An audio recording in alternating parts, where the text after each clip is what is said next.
Hello everybody, welcome into our latest live broadcast. Today it is the day after Christmas. It's the 26th of December 2024, and of course my name is CareyHolzman, and hey, pretty exciting. I think we're going to hit 400,000 subscribers here, certainly by the weekend, and it's so exciting that, well, let's face it, when I started the channel I knew that kind of putting a camera into how a computer repair shop actually works in real time is probably not the most exciting content for the majority of people. So I never expected the channel to get as big as it's gotten, but now it gets me thinking, well, what's stopping it from getting twice as big, 3 times as big? Doesn't make any more sense than as big as it is now, but we're so glad you're a part of this weird phenomenon, which is, for me, very important because I like to, I get a little sick of the controlled realities that are demonstrated to us on YouTube and on the television and traditional media, newspapers, where we can meet an agenda and go through a committee to decide, you know, like a chief editor, for example, may decide where your article is going to appear, what the headline's going to be. A content creator might pander to whatever gets the greatest amount of attention. And the facts, they're down here somewhere down on the priority list. That's flipped upside down for me, which is very unappealing for a lot of folks that are accustomed to hearing what they want to hear. And, you know, I'm not their psychologist, so I'm not here for that reason. And of course, that upsets people because, you know, how dare you not tell me what I want to hear? To which I say, how dare you from not allowing me to say what I want to say? So we reach this point of contention that, you know, makes it already a challenge to appeal to the vast majority of people. Because, well, clearly the vast majority of people want to hear what they want to hear, and that's why social media is so popular right now. Now, will this change with the coming generations? I can only hope. But in the meantime, I really appreciate how you guys get what we're doing here and have included yourselves to be a part of it. Because without you, who knows? Maybe I would have thought, what's the point if no one's watching, you know? I've always made these videos in the way that I wish somebody would have made videos when I was starting. And when I started the channel in 2008, I already had 17 years of experience in the field because I started professionally in 1991. And now we've been doing YouTube, sharing that for another 16, going on 17 years. That's another 17 years. I don't know where the time goes. But I'm so happy to have so many people that have been they're friends I've never met in real life in most cases, and it's been a great ride, and we're hoping for even bigger, brighter future in 2025 with more exciting things coming up, which, you know, who knows, but we're ready. We're jumping on that ride and we're going wherever it takes us, and we certainly hope you'll continue on the ride with us. Today I've got to get back to the basics, which is many of my customers, all of my customers, save for 1 or 2, just want a good, fast, reliable, secure computer as inexpensively as possible that they won't have to replace anytime soon, that's not gaudy or flashy. It's going to go under the desk. They're never going to look at it except to maybe turn it on or turn it off or plug something in the USB. Other than that, it's a box they ignore. So, well, many of the YouTube channels, most of the tech channels focus on things with RGB, extraordinary hardware that requires extraordinary cooling. They talk and poison the minds, in my opinion, of their viewers by talking about minutia that doesn't actually matter in the real world, such as cooling, issues with heat. There's a strange, I've talked about this, very strange fascination with heat. There's a fascination with data disappearing. There's a whole lot of Bigfoot, Sasquatches, and Loch Ness monsters, but they take the form of positive and negative airflow versus which thermal compound you use versus which case has better airflow versus is this too hot? I mean, it's just a level of hypochondria in the tech sector that's being fed. This toxic information is being fed by the enthusiasts. Maybe not with the knowledge and intent to cause harm, but it is causing a lot of harm in my industry because people are absolutely certain that their data will just vanish on its own off hard drives. They will spend money on things they don't need to buy to solve problems they never would have had.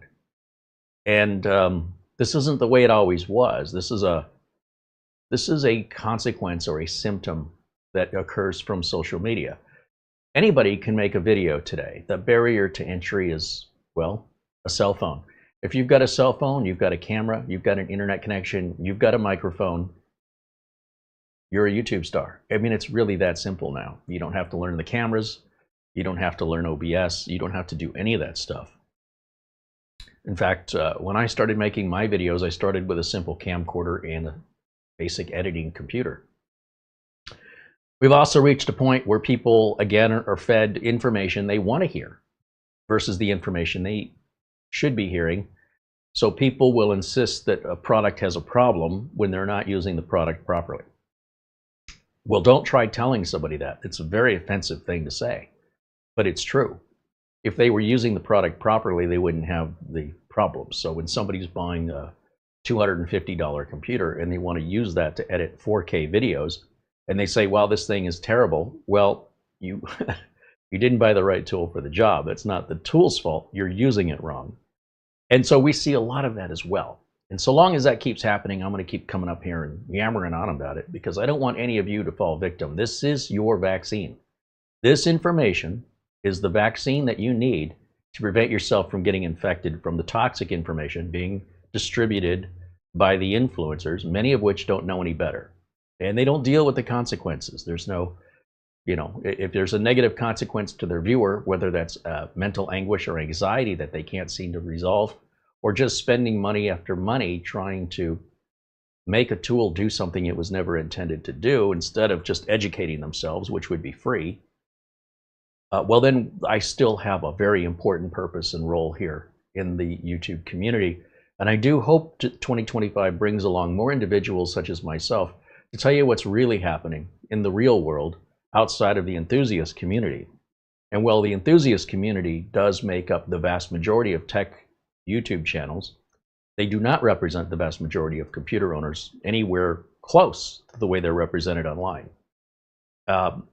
That's not a good thing or a bad thing, but what it is information that an average viewer would have no idea.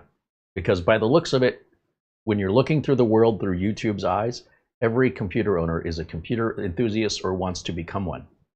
But when you're running a computer repair business, you never see computer enthusiasts.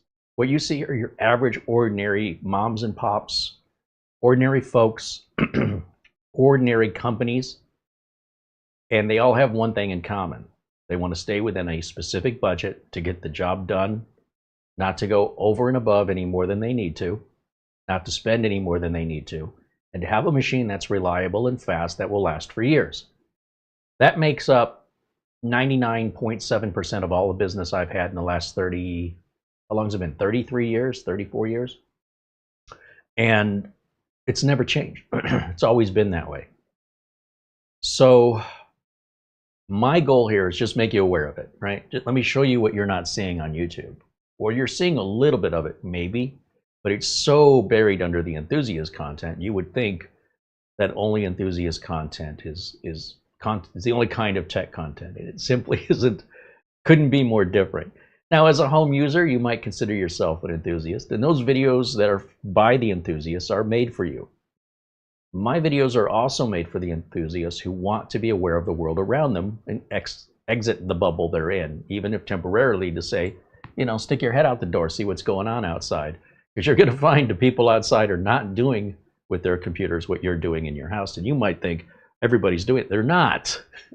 It's just the ones that are all gathered together on social media, because social media is a technical thing that technical people like to do. So there's an abundance of them. So in any event, it's not good or it's not bad. It's just different. And what really bothers me, I suppose, and the reason why I make a big deal about it, is the complete lack of awareness that any other world exists outside of this bubble. So all I'm trying to do is invite you to step out of the bubble, assuming you haven't. I mean, the fact that you're here already, right, tells me you're already out of the bubble. But we got so many people in the bubble, and if you try and pull them out, they'll punch you in the face. So welcome to my world. So today, what I want to do is, I've got this Corsair 200R that came back for an upgrade.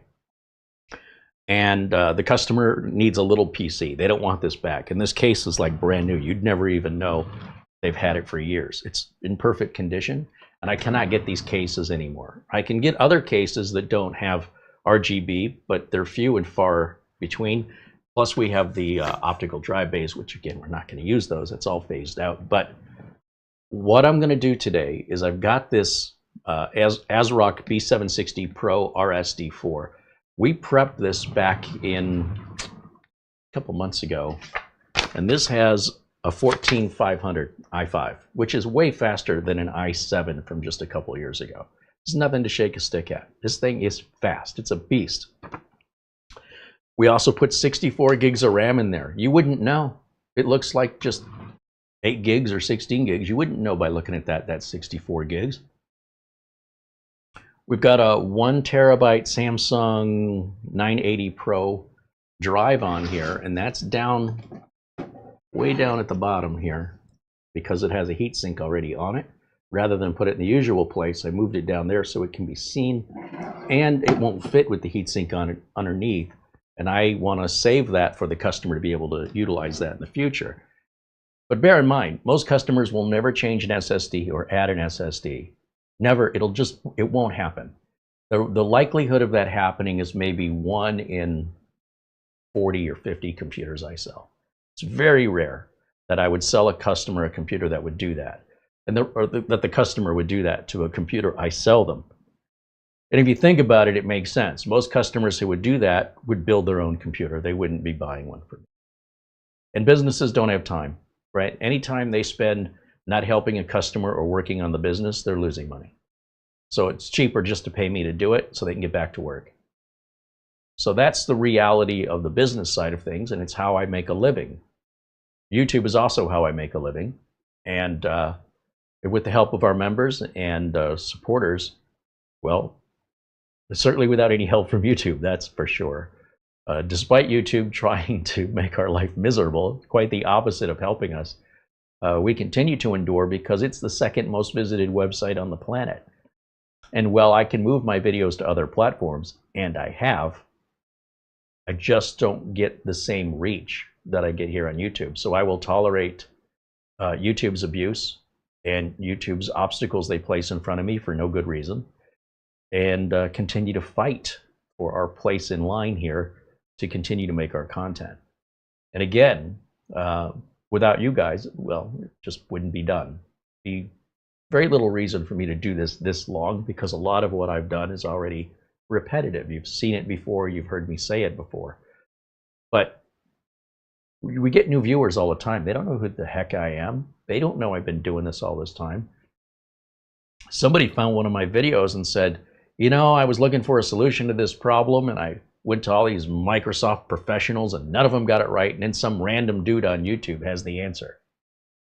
Okay, I'm not some random dude on YouTube. I've been on YouTube almost since the very first day, and I've been in this business for nearly 34 years, and they'd never seen me before. So from their perspective, I'm just some guy making a YouTube video. You know, the thought of, geez, that's a really clear video and a really clear audio, and like none of that occurs there. It's all so taken for granted that anybody can do this, probably because they've never done it themselves. And the fact that what they thought they knew was that you would go to Microsoft for answers when all those people are volunteers, and that's some random YouTube guy, because I don't have 2 million subscribers. You know, I'm just some random YouTube guy who suddenly appeared out of nowhere and had the answer he was looking for. Isn't that just the way of the world?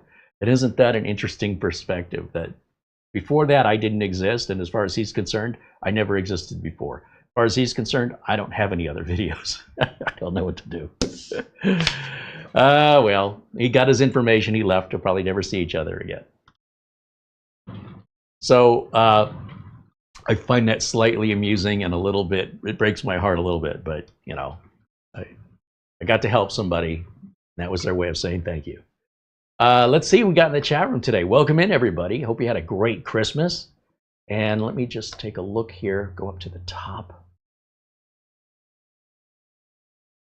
And it looks like Pavlos is there in the chat room with Eddie Casanova, Jonathan, Mark Baggett, 3D Everything, Gary Tatum, David Graham and Thomas MacT saying hello in the chat.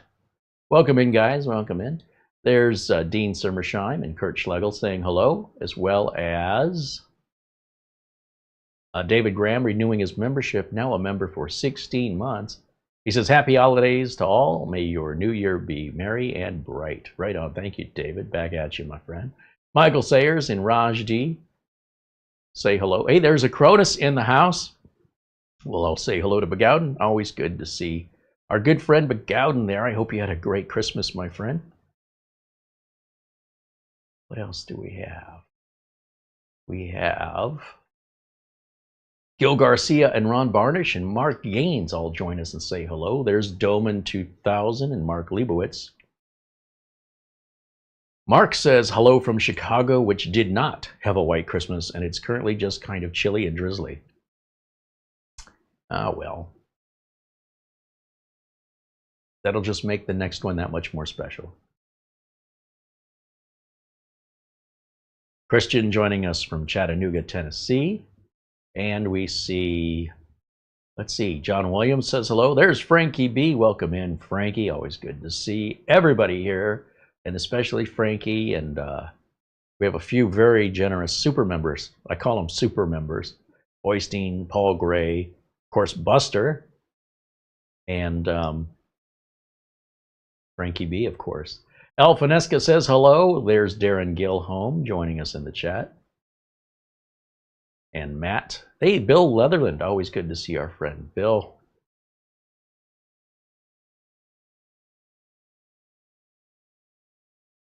Oh, why Bill's not blue in there. We'll make Bill blue.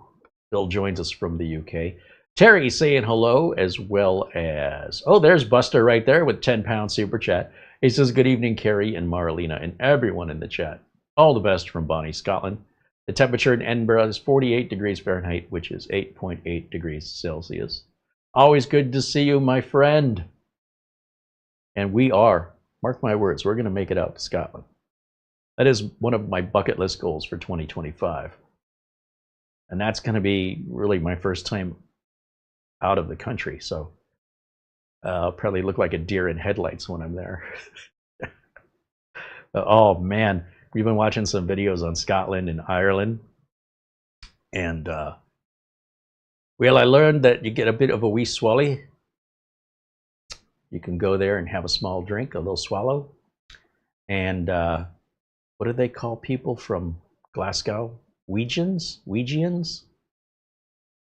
Slowly but surely. What was one of the other ones? He said he's like a lump of wood. I can't do the accent, but what was the word he said? They said, oh, he's not too bright. He's like a lump of wood. Oh, a lump of wood. Okay. So sometimes you know the words, you just haven't heard them in that order before. I love that. I've just, and every, like we were looking at Glasgow. And at Glasgow, I guess like 95% of the restaurants are family owned. They're not chains. So I'm all for that. I love supporting small businesses, and that just sounds right up my alley. And then of course, Edinburgh, which I don't know much about, but one of the great things about YouTube is being able to live vicariously through other people going there the first time and sharing with you what they learned, which is, you know, normal every day for Scottish folks, but a very unusual cultural behavior to somebody coming in from the outside that wouldn't know better. So I like getting all these heads up.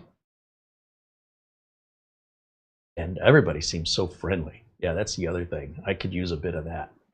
I mean, we have that here in the chat. Don't get me wrong. I could use it when I'm walking down the street to not have to, you know, be on my guard constantly. Zdravko renews membership, now a member for 31 months. He says, greetings and merry holidays. Thanks, Zdravko. Thank you for renewing your membership. 31 months is a long time. We appreciate you and glad to see you here joining us in the chat tonight. Tonight. And Mark Gaines joining us from Northern Ireland.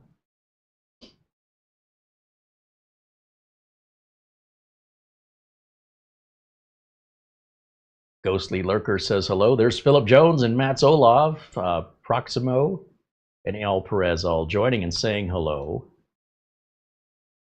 Proximo's got a birthday today. Happy birthday to Proximo. Also, our friend Doug Betts over at Live Windows Training with Doug Betts. His birthday is today. So I think he's 67. He's 10 years older than me, if I recall. Another fellow tech who's been in this industry over 30 years, who really enjoys helping people and doing live technical support and live demonstrations of repairs that he's done, that he's recorded and played back and will narrate. And if you're into that, if you want to learn more about the actual business, or if you have an actual problem and you want some one-on-one help, you really want to join and subscribe over to Doug Betts' channel. And he just turned memberships on too, but it's like 99 cents, and it's for, I forgot what he said he was doing that for. He's not going to do it to get rich, but it's certainly, it's a way to separate, to know who the level of supporters you have, right? And the people that are there because you're there, and the people that are there because they wouldn't miss a show and they want to support you in any way they can. I've been very fortunate to have so many supporters here. And Doug, as he's just started out, every year he's like doubling his size. So all the best luck to him. And again, if you enjoy my content, Doug Betts, Live Windows Training with Doug Betts. Check out Mike's unboxing, reviews, and how-to if you're in the UK and you want something a little homegrown there, where you've got current hardware and options that are available to you that we don't have here, or we have stuff here that you guys don't have there. Don't leave here, but I'm just saying, add him to your subscription list. He's very good. Also, Salem Techsperts really shows the frustrations and how it can just beat you down to be in a retail repair. Now, I did a bit of retail repair, but mostly what I do is field service work. I closed my shop down a long time ago. And he's probably going to close his down. The way, if everything he says is true, I can't imagine he's going to be there much longer. But that being said, you know, the business side of things is where all the money in repair is. This fixing stuff for home users is a very difficult business to sustain. It's a lot of work for very little money, and it's a lot of stress that'll just beat you down and just snuff the fire out of you that got you so excited. And then there's a fourth one. Oh, Planet Cryos, our good friend here at the channel, has a YouTube channel where he does edited videos that he publishes. He's been on fire lately. He's been publishing a couple times a week. And be sure and check out the Planet Cryos YouTube channel.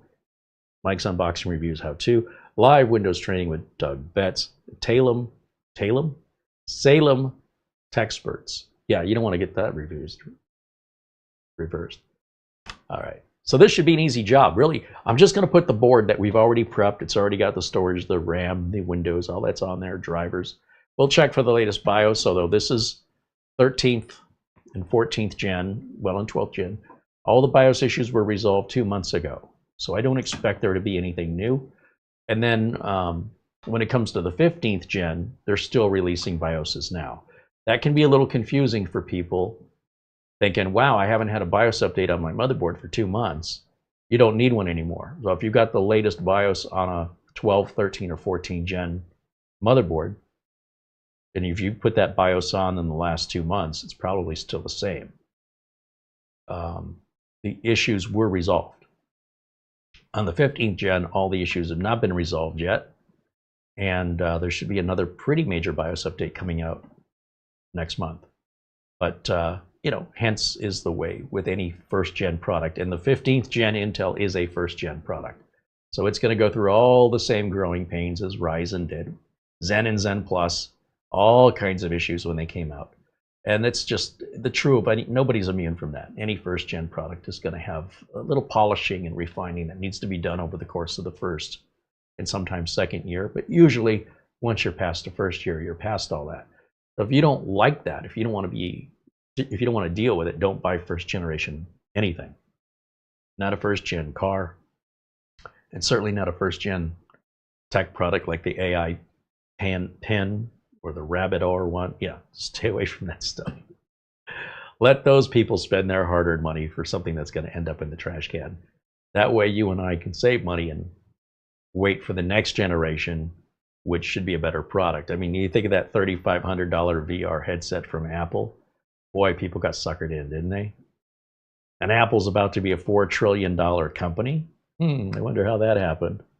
Yeah, let the pioneers go ahead of you is all I'm suggesting. Unless you like that kind of misery, pay more, wait in line to get it, and then have it not work right. Okay, let's see. Captain Blisky joins us and says hello. There's Frankie B with a $5 super chat. He said, Carey and Mara, I liked yesterday's video. Good job, both of you. Yeah, you know, I still have the rest of it, little brick computer to put together, just for show. It doesn't actually work. The little Coke vending machine was really neat. It was a fun video, just relaxed and just a fun Christmas day, something to do. And I'm so happy that you joined us for that and shared that with us.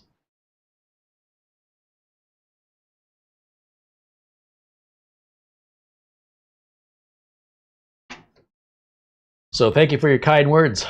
We appreciate that.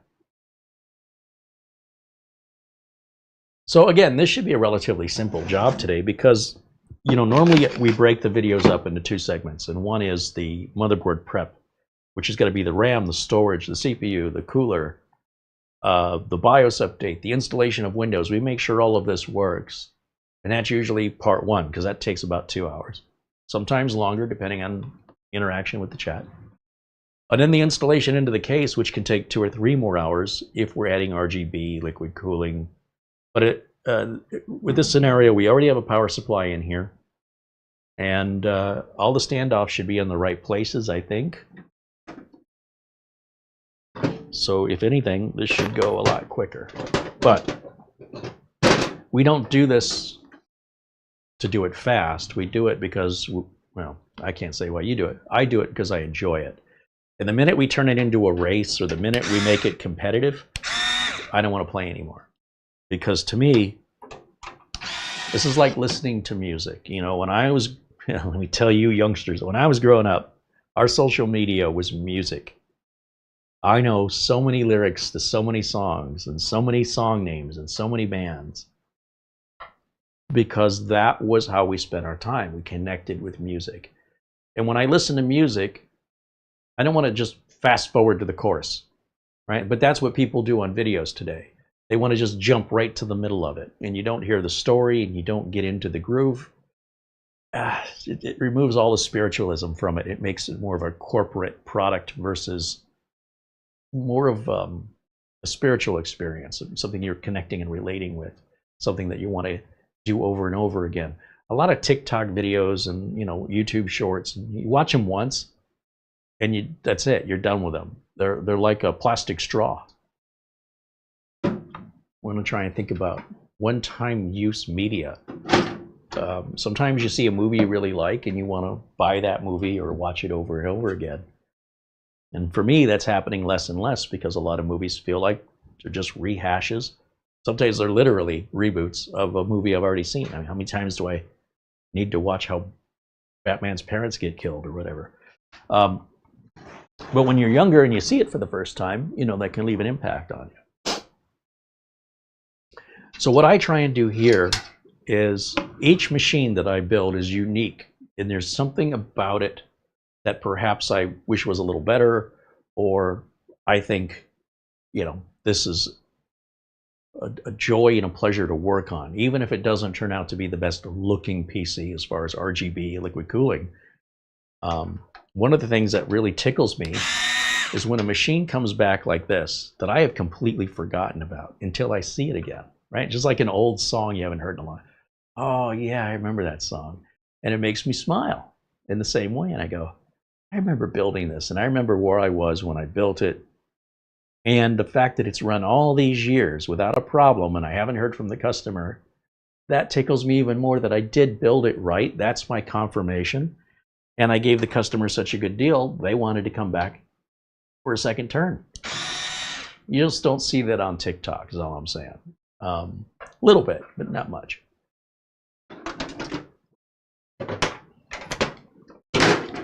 So we're going to take these panels off.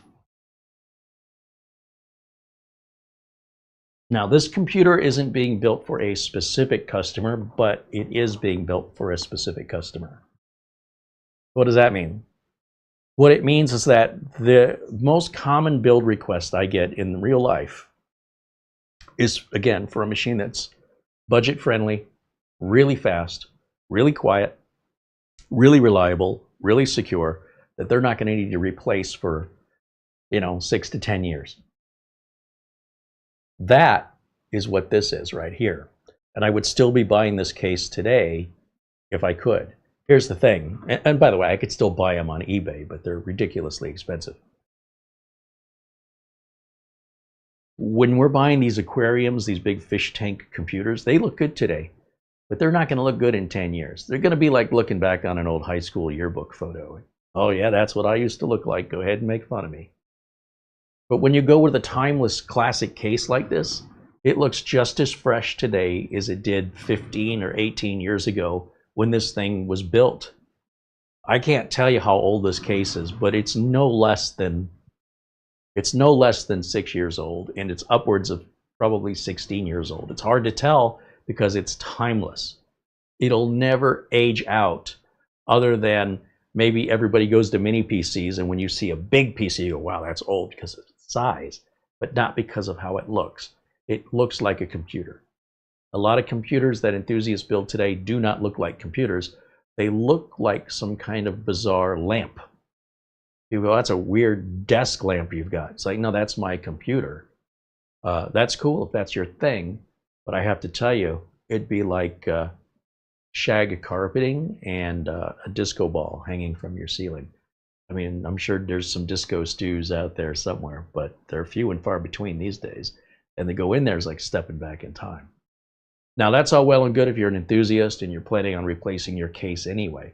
But with businesses and most home users, it's not fun. It's a necessary expense they must endure, and they want to do it as infrequently as possible. They don't want to have to repair it. They don't want to have to maintain it. You tell them, blow the dust out. They never do. They never do. They don't. Man, you sell them the computer, the panels are on it. The panels don't come off until I take them off. Why? They just can't be bothered. There's nothing to fix. Leave it alone. I'm okay with that. I've adjusted my expectations. Now, as you can see, we've got the cable management more or less already done here. I've got a little baggie in here with, oh, these must be the motherboard screws, I'll bet you, from the old board that was in here. Now, we have an old 500-watt EVGA non-modular power supply in this, and you know what? That's way more than we need. Even though this is a 14500, this probably won't draw more than 200 watts out of it. So unless somebody's going to add a GPU to this, which they could do, then they would want to upgrade the power supply. But that power supply is, well, tell you what, let's take a look at the date. If the power supply has a date, and get an idea how old that is, because I think it was original with the case, but could be remembering it wrong.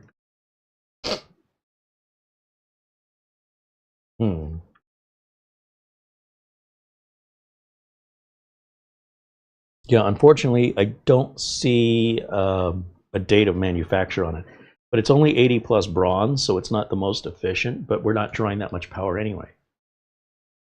So that was probably a $45 or $50 power supply back when it was purchased. It still works great today, no problems. We had a bad rear fan, so I ended up taking the front fan that I never use unless there's a GPU installed, which there never or rarely is on these. And I just moved that to the back, so that's a free replacement fan that's never been used. And the old fan, we just chuck it in the recycle bin and move on. And keeps everything nice and, whoops, activating my screwdriver. It keeps, freaked me out. It keeps the build very inexpensive to maintain, because typically the first part you're going to have to deal with on any build that goes these days is a fan.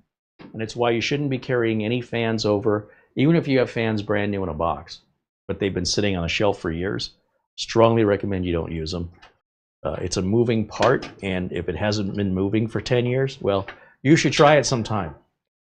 Lay in bed for 10 years and then try and stand on your feet. It's going to take a little while. It's not going to be fun. And because I build these for other people, I want them to have a good experience. I don't want to tell them, well, it's going to be rough the first couple of weeks, but after that, you should be okay. You know, I already tell them that if they're switching operating systems. It's nothing to fear to go from Windows 7 to 10 or 10 to 11. The first 2 weeks are the roughest, and after that, it's easy. But I don't want to tell them that with what they're paying me for, which is the hardware. I have no control over how Microsoft makes the software. But let's take a look here. We've got, how many standoffs? I think I've got extra standoffs in here. I need 1, 2, 3, 4, 5, 6, 7, 8, 9, 10. Oh, this board has the extra one, I see. Okay, okay. So there must have been a micro ATX board in here, so I have an extra standoff that has to come out. Something very important you want to check before you install your motherboard into a case is that there's no missing standoffs and that there's no extra standoffs. Because an extra standoff means it's going to hit the back of the motherboard, metal on metal, and can likely cause an immediate failure that is not a warranty issue. That would require a new motherboard, or even anything plugged into the motherboard could be toasted. So you definitely don't want to short circuit. And if you have a missing standoff, well, what that means is that you could potentially have the motherboard warp.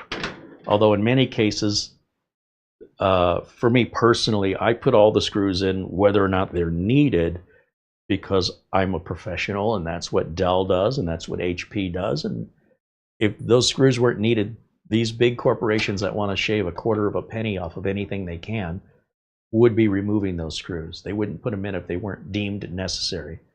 So that's the logic I use. If the big guys are doing it, I'm going to do it too. And we've got the screws, and it doesn't take much longer to put them in. So what I'm going to do is seat the board in here. And I have to get the power cable from the fan out of our way. Sometimes it's easier to remove this rear fan depending on the size of the board and what size case you're using. And then the other thing is, because I've already got the cables for the power supply in here, I have to move the cables around a little bit, otherwise the motherboard's going to sit on them. And you definitely don't want to screw the board down with one of your cables pinched underneath the board. You could cut right through the insulation. And again, that's just not going to be a good time. So as I look around inside here, I just want to verify that, because it feels like it's still sitting on something, and I can't tell what it is. But it just may be a tight fit. Yeah. All right, so the center post just went straight down. Let me get these screws in and I'll flip the machine up, put the case up so you can see. And in this bag, I've got the extra fan screws that came with the removal of the front fan. Since I'm not putting a replacement front fan in, since it's not being used, that was the spare. All of these extra little bits still stay just as any other new build. Those screws right there, they're going to go in the motherboard box just like it was a brand new build. And for my customers who really appreciate the Corsair 200R, they're going to know it's used. Like, it's not like I'm trying to put one off over anybody. And they'll say, "Holy cow, you were able to get one of those?" And I'm like, "Yeah." And you know, I don't believe in being a scalper. So the case itself will not only be, you know, highly desired by the people that appreciate the lack of RGB and the ability to add opticals, but also they'll be charged a used price for it. They won't even pay the new price for it because it's already been sold once before. Of course, I still need to stay in business, so I don't just give it away. I still have a lot of labor in cleaning it up and putting it back into a like-new condition. And if I couldn't do that, I wouldn't sell it. Okay, that is a fine threaded screw. That went to an optical drive that was in there, and so did that. That's why I kept those screws. Now, it looks like we're a couple screws short here, but that's okay. I have lots of spare screws for a Corsair 200R because I built a lot of them. How many short am I? Just one? I am short 2. Wow. How'd that happen? Oh, I know how it happened. I know exactly how that happened. I likely had a micro ATX board in here, and I gave the customer the box with all the extra screws. And when I asked the customer for the box, they said, "You never gave me a box." So anyway, I have a bunch of extra screws over here. Let me just step off camera for a moment. And they should be in this bag. one of my organized piles. CareyHolzman's famous organized piles. Let's see.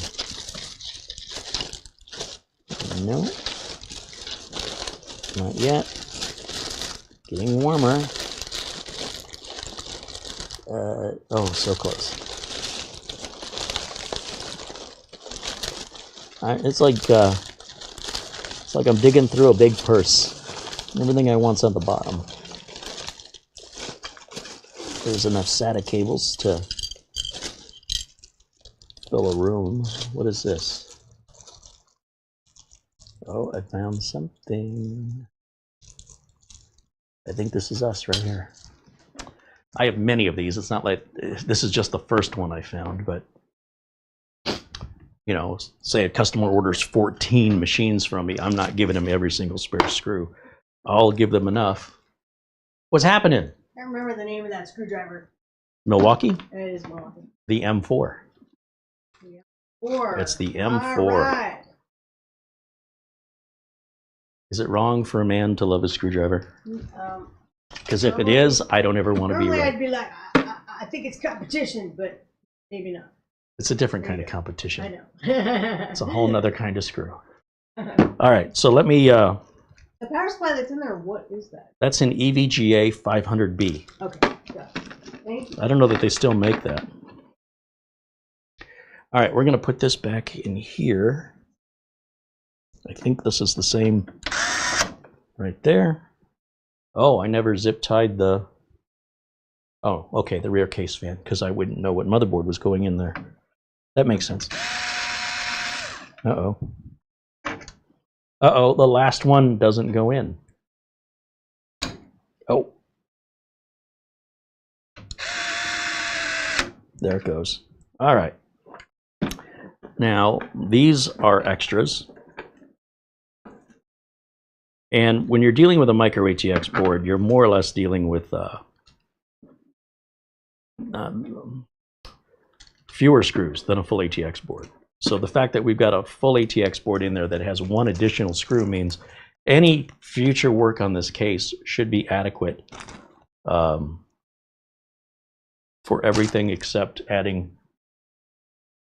a micro ATX board where we would steal one of the screws that's being used now. So we wouldn't need to add another screw to the spare parts bag. Everything in here, we've got the 4 additional fan screws if a customer wanted to add a front fan. We've got the additional standoff if they wanted to change the motherboard. And we've got the 2 screws that will hold in an optical drive. And that's it. Because I didn't get everything back, they're getting just the bare minimum, but that's more than a lot of the pre-built machines will include.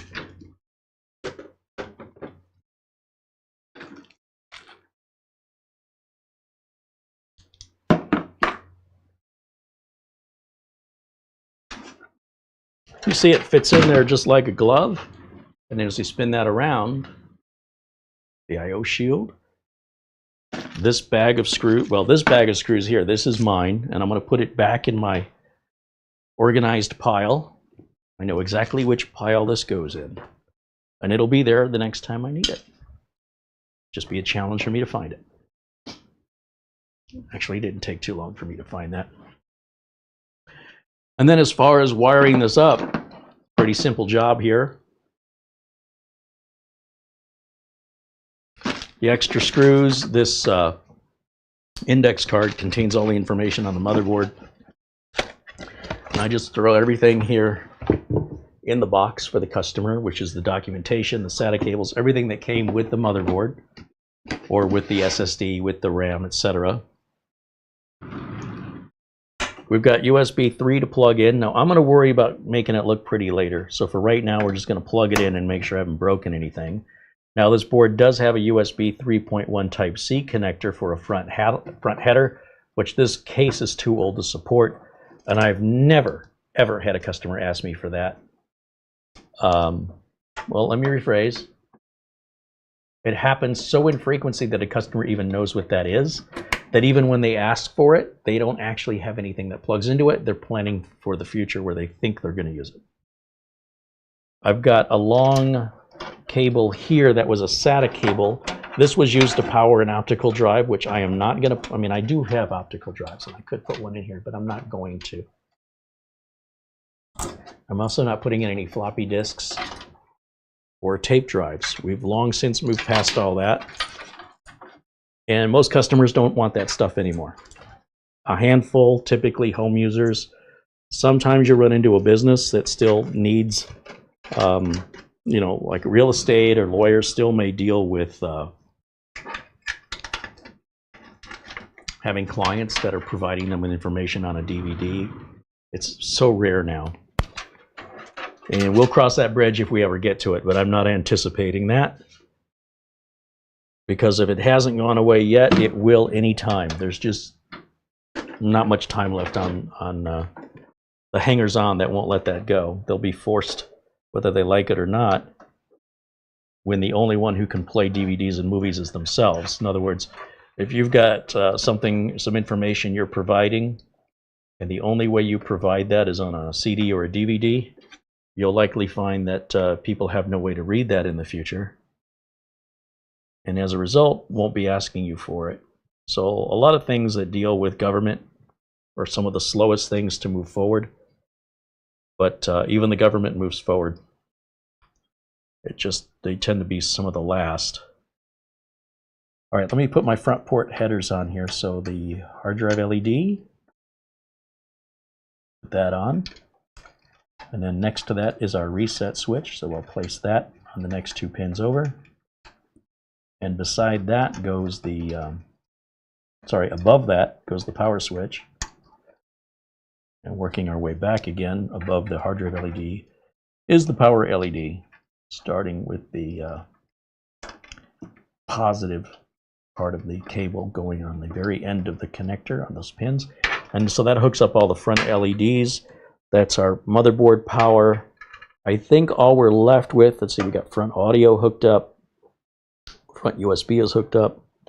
I just need the CPU power right up there. I need to get up in there. And that on a 200R can sometimes be a little bit of a challenge. Let's see if I've gotten any better at this, or if perhaps maybe this motherboard is a little easier. Now this motherboard has a 8-pin and a 4-pin CPU power adapter.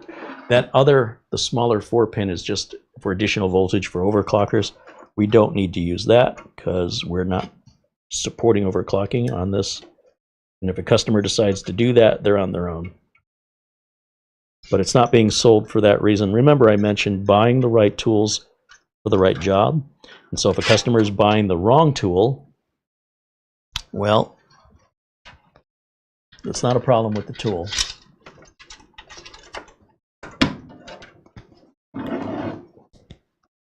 Let me just pull the CPU fan back out of here. Let's see here. Sorry, not CPU fan, the rear case fan. I want to wire that, which is going to go up here somehow. Somehow, some way, I'm going to get that out through here. There it goes. And then that's going to plug in. Oh, heck, we could just plug it in right here. Now that's just a 3-pin fan. And then finally, with that out of my way, maybe I can get this 8-pin CPU power connector on. And that's pretty much it. It's done. I mean, it's simple. Charlie Purdy with a $20 super chat said, "Here's my late fee." Well, thank you, Charlie.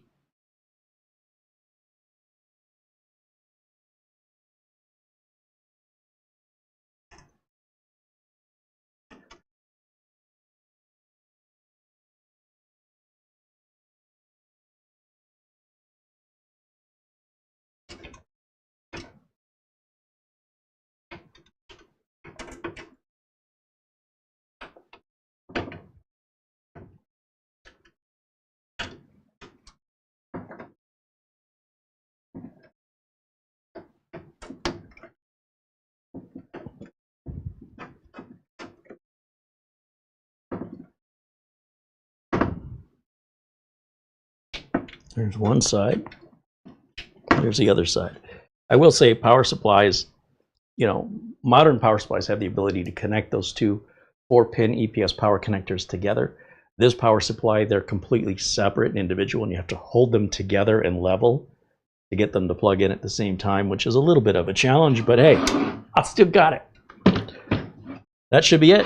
Let's fire it up. We'll check our BIOS version. Like I said, there hasn't been a new BIOS for a couple of months on these, and I don't expect there will be, but time will tell, but I don't expect anything. All right, let's grab, let's see, power.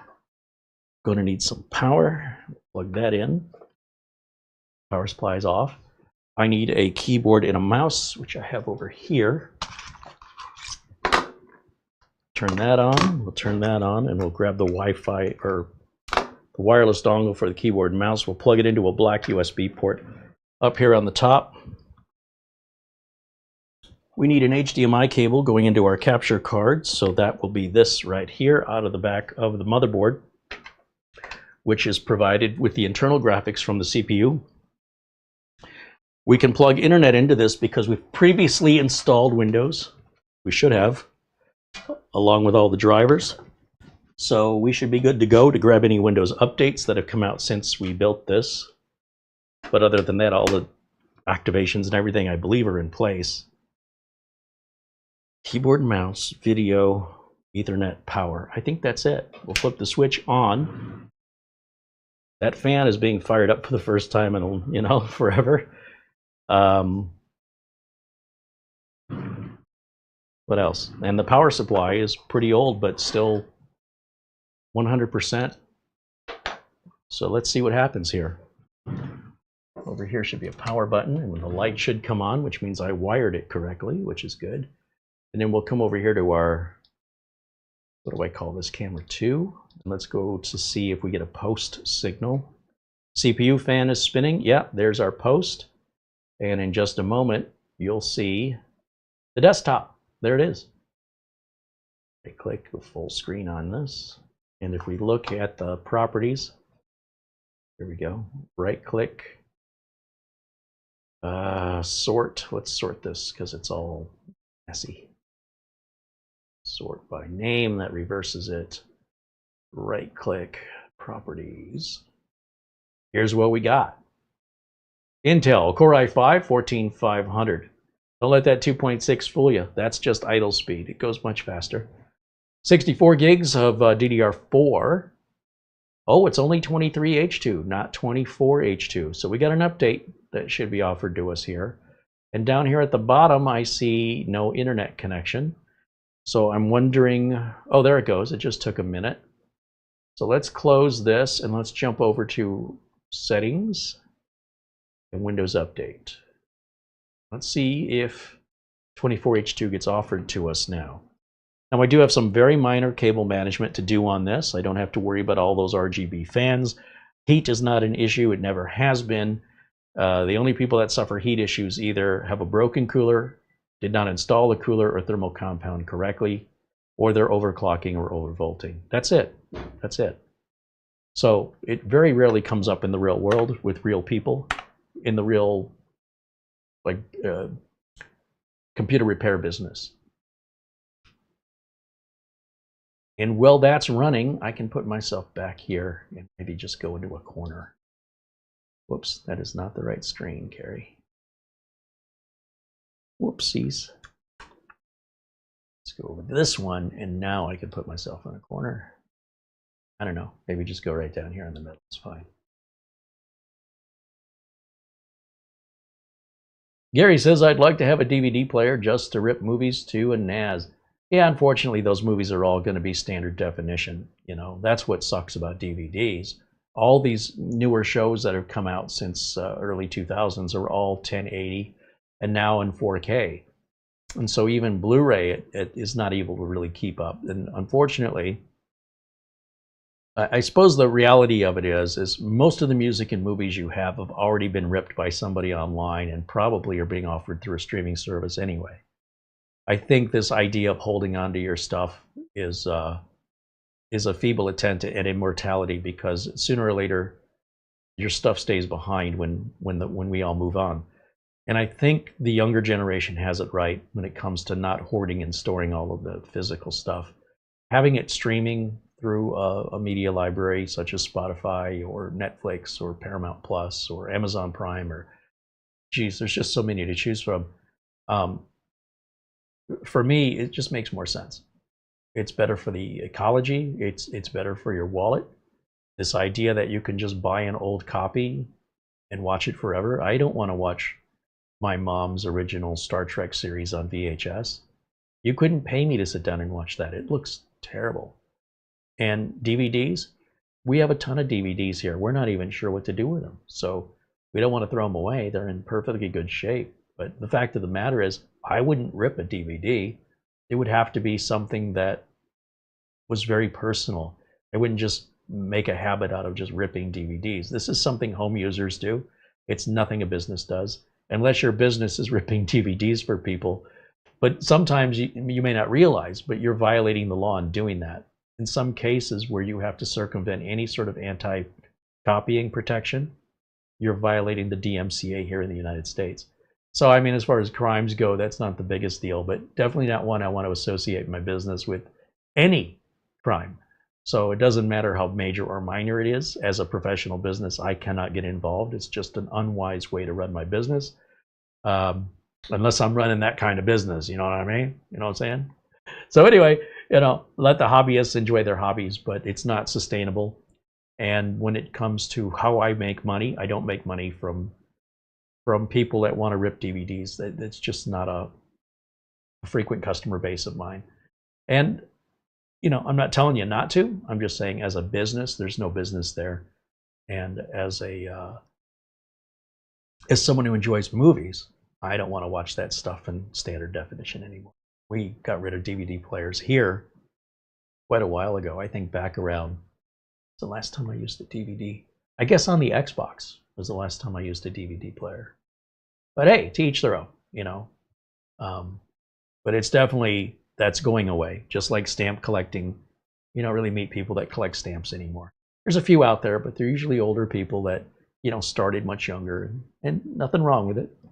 Just not a lot of money to be made, and baseball cards and things like that that used to be very, very popular.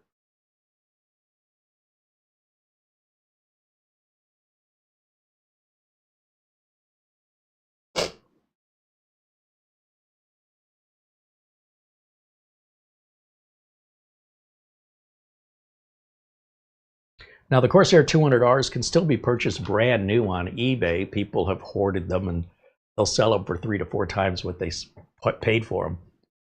But yeah, they're still out there. Nothing money can't fix. This one just happened to come to us. Sometimes that works out.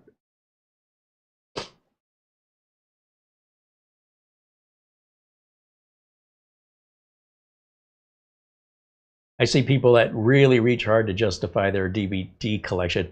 Listen, I grew up my whole life without DVDs. They weren't invented yet, and I got along just fine without them. So this idea that somehow that was a lifesaver for you, to me, is quite humorous. But listen, I'm not telling you not to do it. I ain't your mama. You do whatever you want. I'm telling you that that is a fad that is dying out, and you know, it's not a ha-ha. It's nothing against anybody personally. It's just reality. The world has moved on, and while there's some lingerers who refuse to let go, once they're gone, that's it, right? The few individuals that still hold on to that mentality are much older in age overall, and as they age out, that just won't exist anymore. So if it brings you joy, whatever it is, I don't care. You can go out and collect butterflies. It doesn't bother me. I just don't make any money from people collecting butterflies any more than I make money from, you know, generating business from customers and clientele that don't care about the definition of their movies and justify their collection. That's fine. You don't need my permission for that. I just tell you, as a business owner, that's business poison. That's all that is. But for you as individual home users, you know, knock yourselves out. You use it wherever you want. I think people forget I'm running a business, and I have to constantly remind people I'm running a business. There are legalities, there are concerns, and of course I have to earn a profit. I have to be able to pay my bills. If I can't do that, I don't have a business. If I break the law and I get caught, I don't have a business. There's all of these boundaries I have to stay within. And I'm reminding you all, should you forget, I'm running a business. And if there was money to be made in that, I'd share that with you, as I do. And if there's money that's typically lost or can't be made on that, I share that with you too. Because there was a time where you could sell multimedia kits to people that included a sound card and a CD drive for $350 and pay them to install it. Would you pay that? Probably not. But you likely would have in 1993, let's say. And so we've moved a lot in 24 years. How long has that been? 2003, 30 years? Wait, has that been 30 years? Ooh, I'm getting old. All right, well, you get the point. So you can defend your hobby all day. I don't care. What I care about is explaining how business works and explaining how you can quickly go out of business if you choose to specialize in something that is so niche that that what we call a vertical doesn't have any money, right? So if you specialize in some specialty piece of software that lawyers or doctors use, you can make a lot of money because you're one of the few people who know how to configure and repair that software. Or hardware, like medical equipment in hospitals. That's very niche. It's not something you're going to see every day, but when you do see it, and if that's all you do, you can make big bucks. And that helps, not about getting rich, it's just about staying in business. And then you've got your hobbyists that stay at home that are, you know, rubbing two nickels together, maybe, I don't know. But for whatever reason, they don't want to let go of this old investment that they made 30 years ago. And they want to keep it running, and they want to do that as cheaply as possible. In many cases, those individuals build their own computers, and that's okay. That's their business. If they're violating DMCA or copyright issues, I don't want to get involved with it, and there's no financial incentive for me. It's usually costing me money. So I've reached out recently. A lot of people have reached out to me in the last 3 months that are all older individuals wanting my assistance in helping them copy their movies, and I don't do that. First of all, I think it's a waste of time. I think the quality is terrible, and I think they would be better off, personally, my personal opinion, letting that go. Then they decide they don't like me anymore because of my directness and the fact that I would tell them if they were running a DVD rental store and they wanted to rent these DVDs out to the public, they'd be out of business in 3 months. So the refusal or the denial of the financial sustainability of that is what makes it a hobby. And in general, I don't make money from hobbyists. Hobbyists generally do what I do, right? They'll build their own computer, and they'll use their computer in ways that businesses don't. Hobbyists also aren't spending all the time on their business. I spend almost every waking hour on my business, nearly. I don't really have time for the hobby because whatever I'm spending on the hobby, I'm also losing money not making on my business, right? I'm ignoring my business to go play over here. That's probably not good either, to be honest. I should have some more playtime, but it's really hard for me. It's like somebody that goes to the gym, and maybe the first couple times you go, you don't want to go, but then you get kind of addicted to it, and it's hard to stop. I got to go to the gym today. I got to go to the gym. Well, that's what it is running my business. I know I should slow down and I should take some time off, but knowing the business stops when I stop and it loses money when I stop, and whatever I'm doing instead is probably costing me money, it's a double loss. Now I'm spending money and not making it. I try and take everything I make as much as possible, pour it back into the business and keep growing and growing. And it's just never ending. The business always wants to die, and so I'm always trying to keep it alive, and it's critically important to my livelihood. Watching movies, on the other hand, isn't, so I'm very dismissive of that whole thing. Like, that's just not, that's not me. And if you have that luxury of time and money, well, I'm jealous. I wish I could sit around copying movies all day. But unfortunately, I have work to do, and if I don't do the work, I don't get paid. If I don't get paid, well, we don't have a YouTube channel anymore, quite frankly. And you know, I need the studio, I need the electricity, and I enjoy what I do. Like, for me, this would be way more fun than copying a movie. But we're, to each is their own. But as somebody who's not an enthusiast channel, I think people are shocked to hear this kind of information. Oh, how dare you? Like, no, I'm just saying, if there was a way that I could make money selling machines that do that, and DVDs were still a thing people bought in mass like they used to, and we were doing it in a way that ensured that we weren't violating any copyright law that could hold me liable as an accomplice to theft. Well, under all of the circumstances, it's a business. You know what I mean? There's a reason what separates a hobby from a business. If you think you're running a business, but that business does not generate profit for 3 years, you're losing money for 3 years, then the IRS says you're not a business, you're a hobbyist. I think it's 3 years without a profit, it's no longer a business, it's a hobby. Or you're going to have to change to like a non-profitable charity. So I don't have that luxury. So anyway, just so you know where I'm coming from. Don't take it personally. And let's see, how we doing over here? We're still installing. And over here, what am I missing in the chat room? David Graham with a $2 super chat said, I am 67 years old. I've kept all my old PCs. Have you? I don't have room for keeping old. I've never had room. My first computer in my bedroom growing up as a teenager, there wasn't enough room for my stereo and my bed and my television and my phone. I wired in phones and an antenna and all that to my bedroom in my house. In an Arizona bedroom, which is about 10 feet by 10 feet. It's pretty small. In order to make room for another computer and another monitor, and to even have the money to afford it, I had to sell the one I had. And that's the way it's been my whole life. I could not afford to keep an old computer. And if I did, where would I put it? What good does it do me?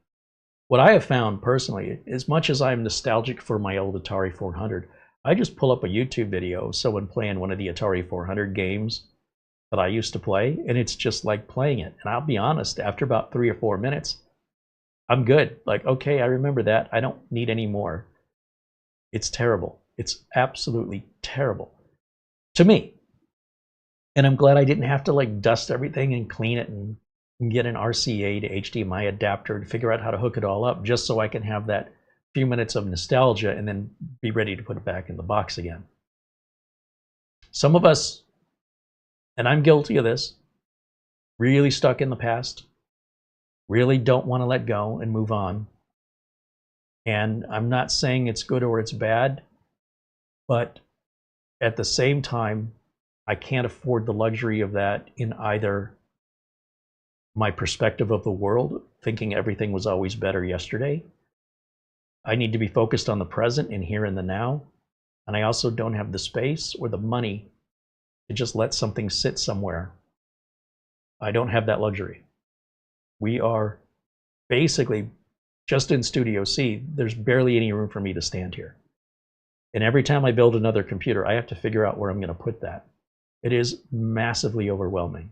And adding to that would not be putting me in a good place mentally. But that's me. Again, that's just me. Obviously, your situation's different. And if you enjoy holding on to old stuff, if that makes you feel good, you know, you and I have very different values, that's all. But that's not bad. It's just different.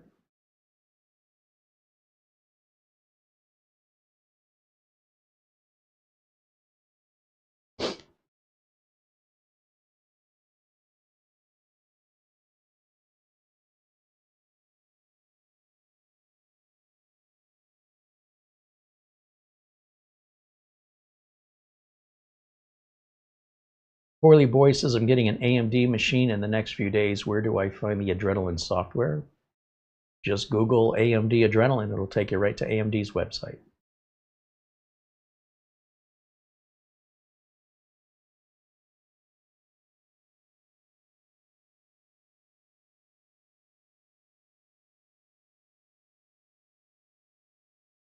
What's interesting in this business is things come and go in waves. So I'll like get a bunch of people that all want something to accomplish, a very similar thing. And I think it's kind of weird that the universe sort of presents this all to me within sometimes days or weeks of each other. like a weird, not weird, but an unusual request for some kind of hardware. And suddenly a lot of people wanted it once when nobody really asked about it for a long time.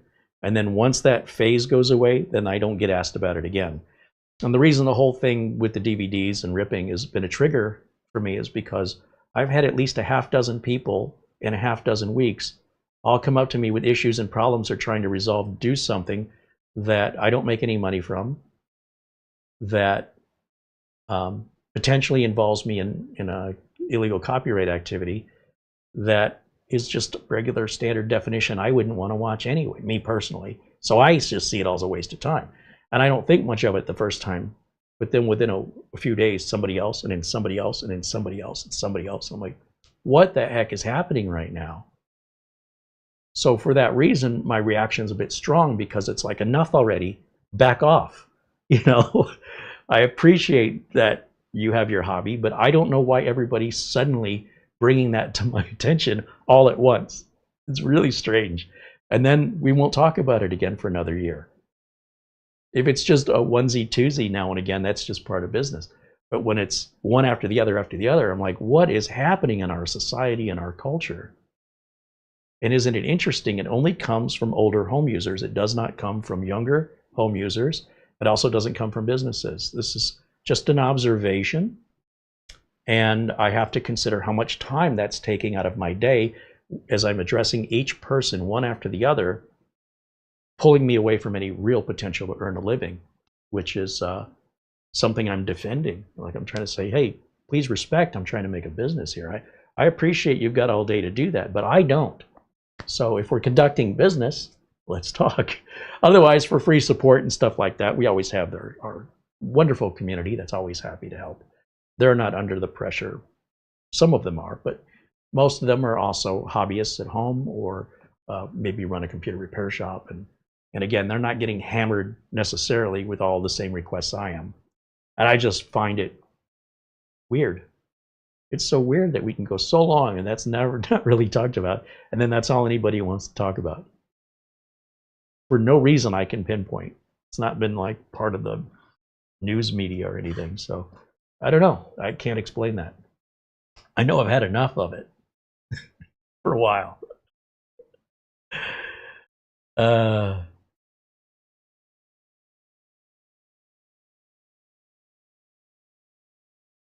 David Graham said it's the end of the year and nostalgia sets in. Hey, listen, nothing wrong with nostalgia. It ain't what it used to be. But I will say that, you know, as long as we're not living regularly, on a regular basis, always comparing everything with yesterday, it's always good to be able to look back to see where you're from and how you got to where you are. But at the same time, I think more time and effort needs to be in the present. And that's just my personal philosophy, and that's how I get through each day.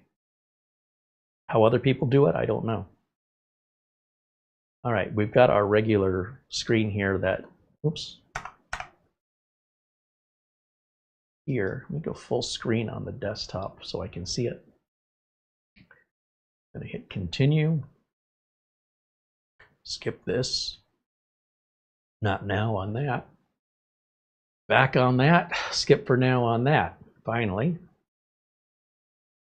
close this, back over to Windows Update, because I do expect 24H2 to come up and offer itself to us here.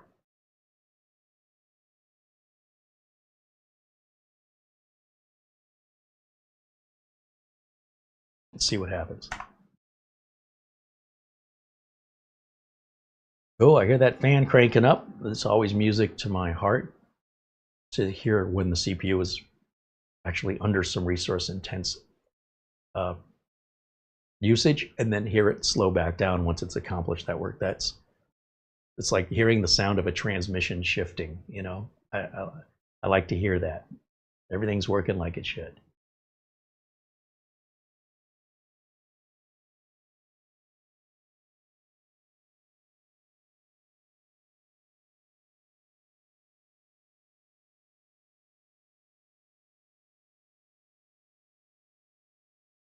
It looks like Mara has posted a link to answer a question from Robert Jones regarding the Lazy Susan we use. Thank you for that, Mara. She's also in there to help answer any questions you have. So always be sure and address the community here in the live chat. Even if I don't get to your question, usually somebody will during the live show. And of course, if you've asked and waited a few minutes and gotten no response, try asking again. But if you're asking a half dozen times, maybe that's a hint. I don't know. If you're asking the same question a half dozen times and not getting an answer, that's probably for a reason. But yeah, sometimes questions slip through or the chat moves pretty quick and then we just don't see it. So in that case, just copy and paste it. And Jason Wyrick says he just popped in to say hi. Well, good to see you, Jason. Thanks for stopping in.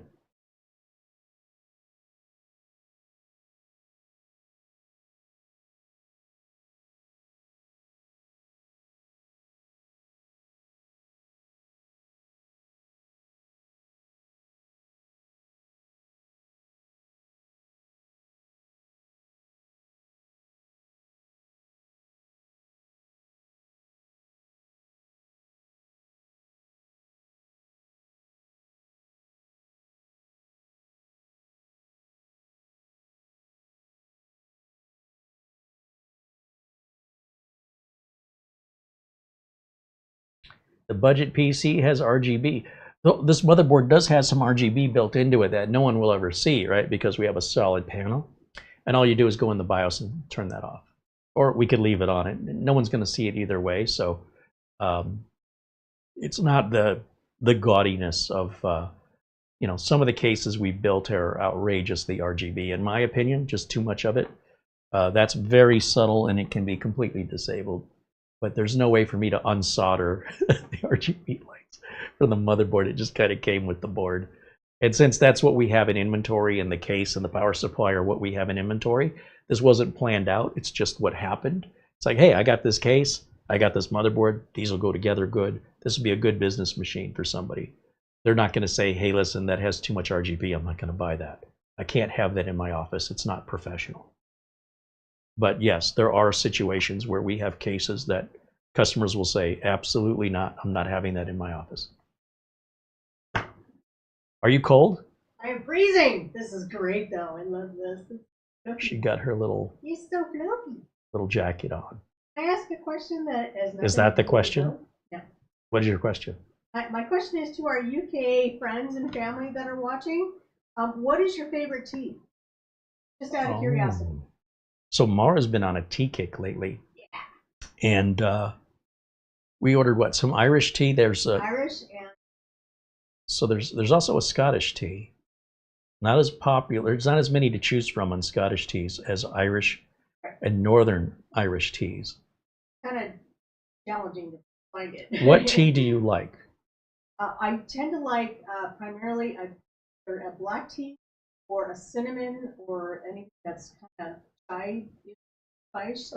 Spiced like chai. Unsweetened has to be. Unsweetened, no sugars. So a black tea primarily, I think. Primarily. So if you guys have suggestions for Mara, yeah, she'd love to hear what your favorite tea is there in. I mean, there's nothing more British than tea. Correct. But Ireland and Scotland also have their own teas. Yeah, and I'd love to know what everybody's favorites are, or if you have suggestions. Okay. But not Earl Grey. Well, so Earl Grey is fine. It's just, to me, it's a bit more bitter, I think. Like, it doesn't agree with me entirely as much as like just drink black tea. I do like English breakfast tea. That's good. English breakfast teas are good? Yeah. Black tea with a touch of honey and a cinnamon stick. Well, that's right up your alley. Oh, yeah. I do have cinnamon.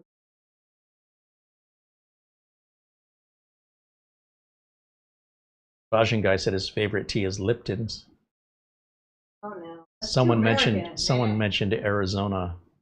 No. Arizona tea, which is, you know, probably made in New York City. New York City. Get the rope. That's not Arizona tea. It says Arizona tea. It should be New York tea. Yeah. What else do we have? I show everybody my I'm in a small window here. You're welcome to be on camera if you want to say hello. Right down in the bottom there, hiding behind the PC. Look, everybody! You gotta move closer to me. Look, it's fluffy. I'm always cold, so this is perfect. Another happy purchase from Amazon. Yay. Another happy Amazon customer. Yeah, it's fluffy. So yeah, let's see. Twinnings has a black currant tea. Ooh, Yeah, currants? I looked at Twinnings. Currants? So currant, yeah. Isn't that raisins? Wait. No, I thought currants were raisins. I don't know. I don't drink tea. Doesn't have enough carbonation in it. I appreciate all your suggestions. PG Tips Tea. Organic yerba mate. David says you live in Arizona with a coat. Oh, the desert gets very cold. So here's the deal. Like when I went to Burning Man, the days would be 100 degrees Fahrenheit and the nights would be 30 degrees. It gets ice cold at night. Now in the summertime, it only gets to about 90 degrees at night. When you're having 115 degree days, it's miserable, pure misery. But at least as we enter the late fall and get into spring, we get what I call normal weather. So we're having 70 degree Fahrenheit days. And it's probably dropping into the 40s Fahrenheit right now at night. So depending on how overcast the sky is, the house can get quite cold in the afternoon. Sometimes it's warmer outside than it is in the house because you can be out in the sunlight. And other times, yeah, today's overcast, and that's why it's a little chilly in here today. I like it a little chilly. This time of year can never last long enough for me.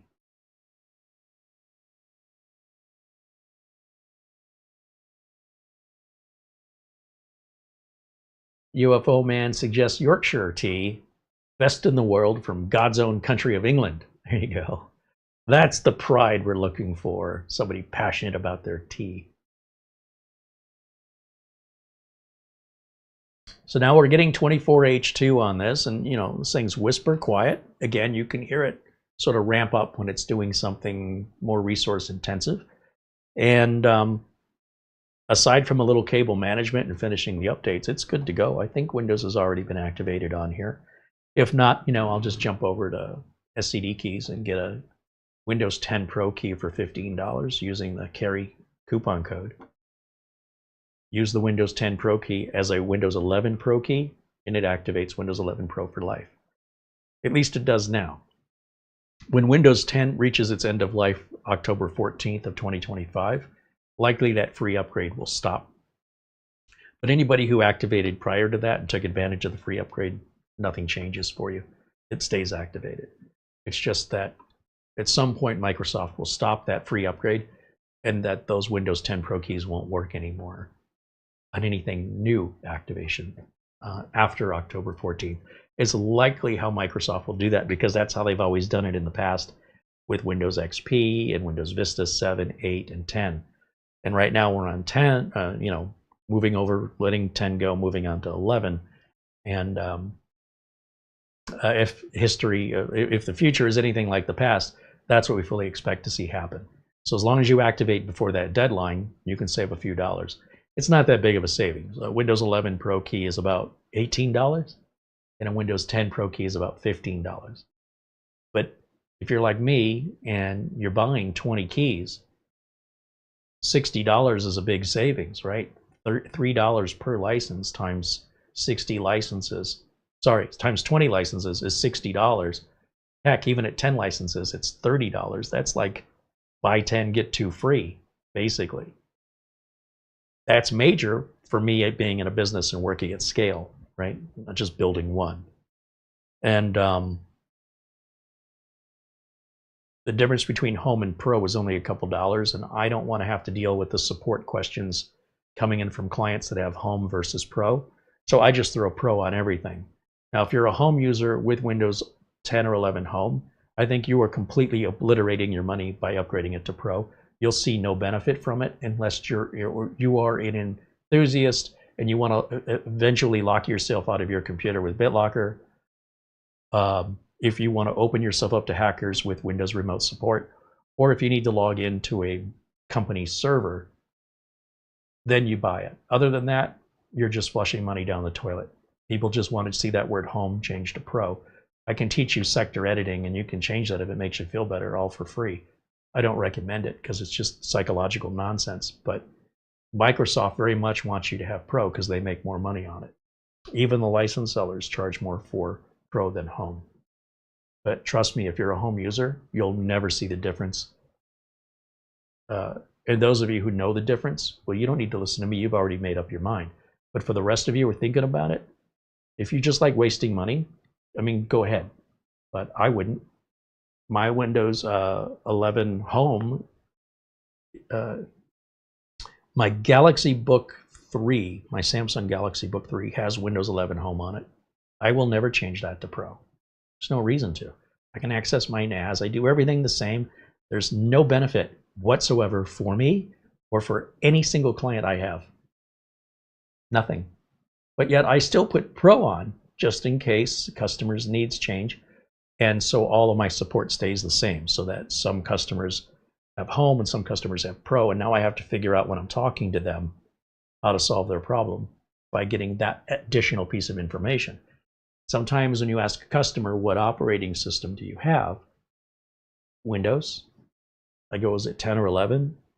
Probably. I don't know. Where do I find out? Well, if the computer's not booting, it's a little late to find out now. And it makes support very, very complex when it was complex to begin with. Now we've just made it worse. So for those of you who don't understand, you'll think it's hypocrisy. But when you understand the logic of running a business and keeping things sustainable, then it suddenly makes sense that it's a very small investment to make to speed up the process of support calls. This makes the customer happier that you're not asking them so many questions. You're getting to the resolution faster. And it keeps me calmer and less frustrated in trying to solve something when we can't even get the basic information first. And the basic information, no matter what, we have to know. What version of Windows do you have? More times than not, customers do not have a clue. So it's all done because of scale. It's done because we sell hundreds, thousands of it. I've got thousands of computers out in the world, literally thousands. Over the years, they're still being used today. And if any one of those 1,000 calls me up and says, what did you sell me? Oh boy. You don't know what you bought? It's been 6 years and you have no idea what you bought 6 years ago. I'm supposed to keep track of that for you? Yeah.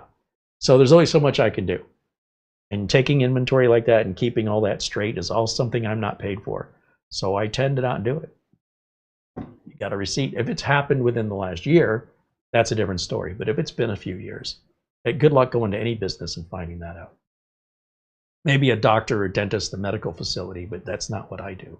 And they make a lot more money and charge a lot more money than I do, because there's a lot of administrative paperwork with that.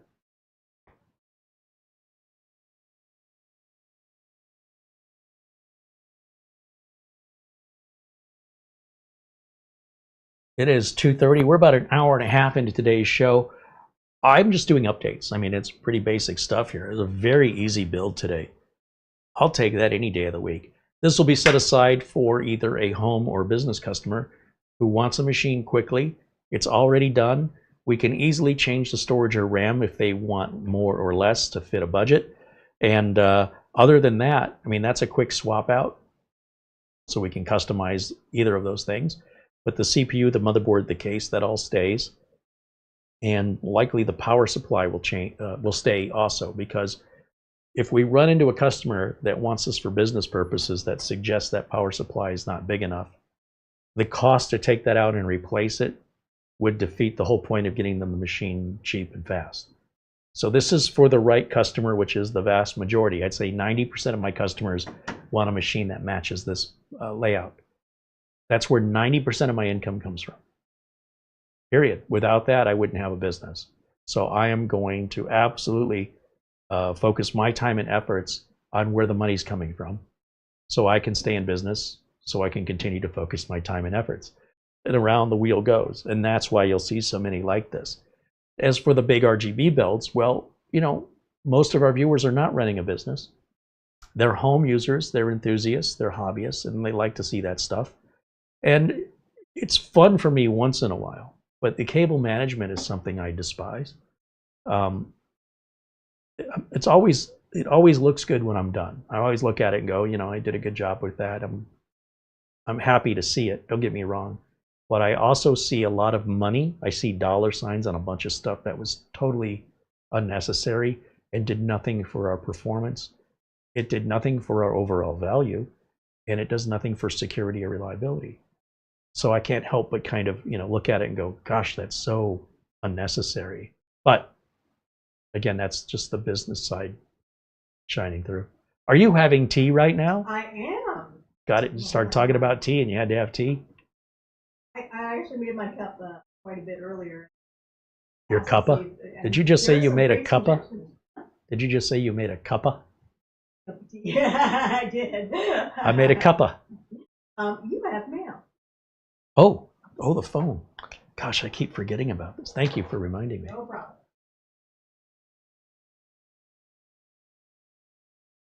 Let's see.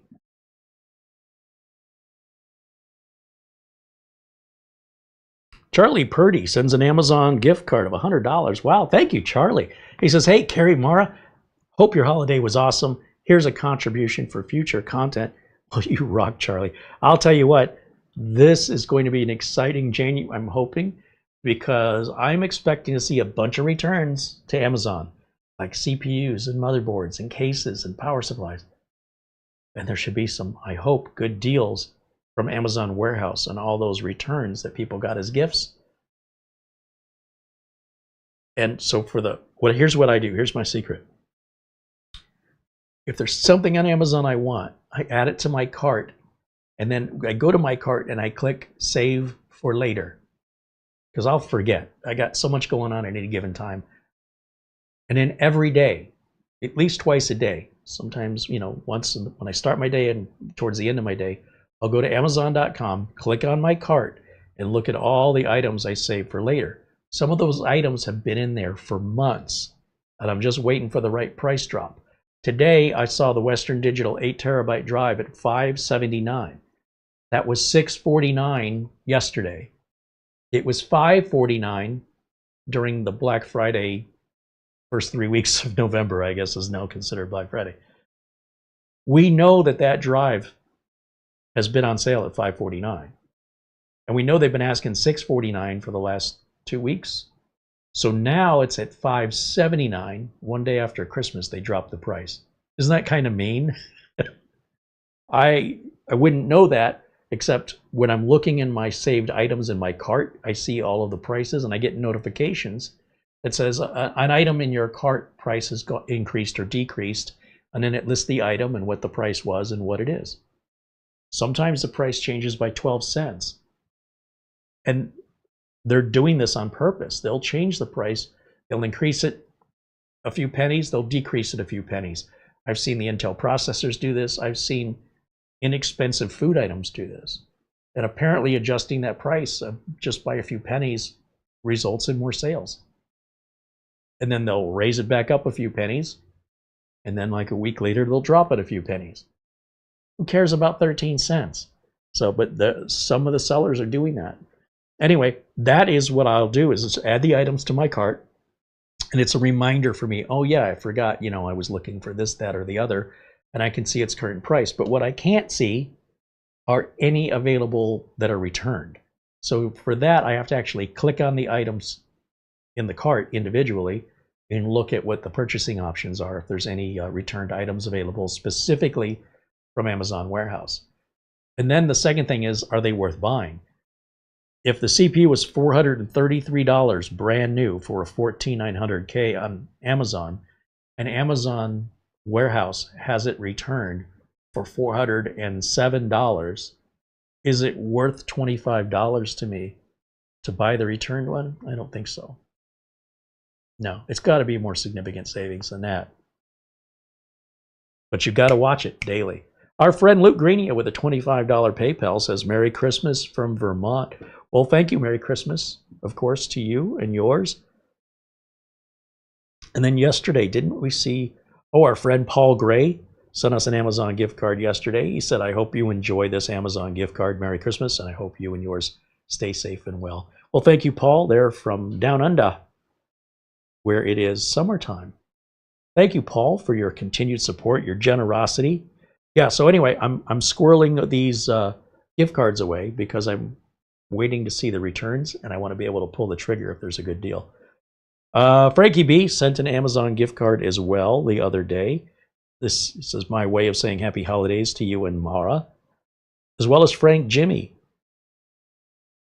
with a $25 Amazon gift card. I think we mentioned these during yesterday's show, but just for another shout out, another thank you. Frank had mentioned wishing you a wonderful holiday season and a happy and healthy new year in 2025. I really enjoy your live streams all year long. My favorite build of 2024 was undoubtedly the Leon Lee 011 case, the White Vision case. He said, wow, just keep up the great content and Merry Christmas. And that's from Frank Jimmy. Well, thank you, Frank and Luke. Also to Paul Gray, Charlie Purdy. How did I get this far down in my emails? Oh, and one just came in from our friend Mark Gaines, a very generous PayPal contribution. Mark, of course, joins us from Northern Ireland. He says, I hope you had a good Christmas. I'm wishing you and Marlena a very happy new year. It's very kind of you, Mark. Cheers. Someone say, cheers, mate. Thank you so much. And yeah, I think if we end up going to Scotland, we're definitely going to hit Ireland. If we got to get Ireland, you got to go to Northern Ireland, right? Got to see Belfast. You're already right there. And I'm super excited. I'm hoping to be able to meet with many of our biggest supporters in person. I think that'll just be a really neat thing. Our friend Buster sent us a little home video of their Christmas morning with the family, which was really special. I just thought that was so neat. It's almost like we were there, but we were invisible. It's a little creepy when you think about it. But no, it was really, really thoughtful for Buster to share that with us. You guys are all amazing. John Paul Bagan said, I don't know how much commission Carey's gotten from all of my Amazon purchases, but our family is always buying on Amazon. You know, it's interesting.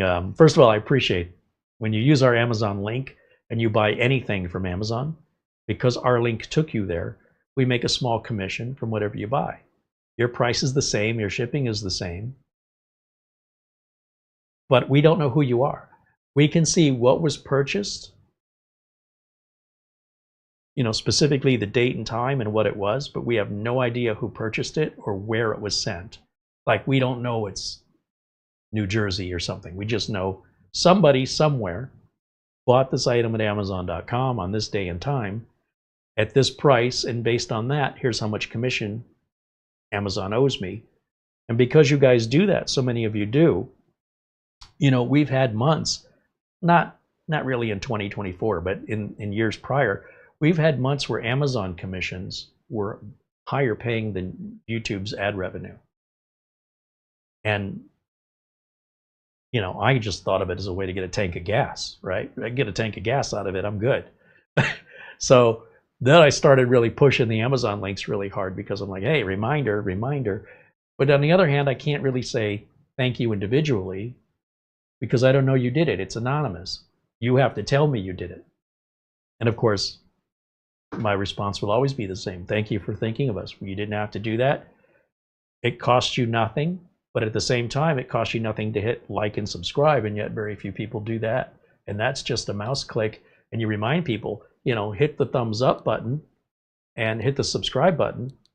You know, like I said, we're this close to 400,000 subscribers. We can taste it. Maybe by tomorrow, or certainly by the weekend, we'll exceed 400,000. And I mean, to me, the big one's 500,000. We're still another probably 2 or 3 years away from that at this pace. But nonetheless, it's growing.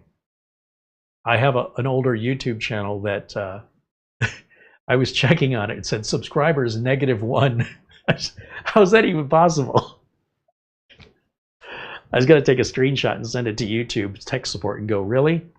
How do you have -1s? It's bad enough I don't even watch it. But now you're telling me -1 people watch this. And then I checked it again a few days later, and then it said 0. I said, okay, that's better. It's a channel I shut down, and I took all the content out of it. And either people unsubscribed from it, or more than likely, YouTube saw no activity from those subscribers, and they removed those subscribers. And they do that regularly now. So what can happen is I can hit 400,000 subscribers, and the next day, even though very few people actually hit the unsubscribe button, they remain inactive for a certain period of time where YouTube removes them because it's affecting ad revenue. If you tell somebody, if you advertise with me, I'm going to show your ad to 1,000 people because you have 1,000 people that signed up and said, we'll be there. Like if you have a party and all these people say they're showing up to your party, so you're buying all the food. Do those people all show up? Rarely. In most cases, about half. So if you had 25 people said I'll be there, there's a good chance only about 15, 18 people actually show up. And the other, sorry, I couldn't make it. I planned on it. And either they weren't being honest, they just didn't know a nice way to say, I don't want to go. Or genuinely something occurred. They got sick, something happened. But in either case, the reality is this is what happens at giant scale on YouTube. There are bots and spammers and people that have 13 accounts, you know, or whatever, because YouTube allows that for some reason. And then you might at first be using all 13 accounts, but eventually you'll stop because it's a lot of work. YouTube will say, well, that's an abandoned account. And when they delete the account, it comes off your subscriber list. And YouTube will do this in bulk. So one day I can wake up and see a loss of 150 subscribers overnight. And I know 150 people didn't just unsubscribe. And as much as people don't hit the subscribe button, even more never unsubscribe. So YouTube is scouring through on a regular basis now and taking those numbers down. And somehow I got to a -1, which I just think is hilarious. I wish I would have screenshotted that. -1. How do you have a -1 people watching my channel? I feel like that's kind of an accomplishment.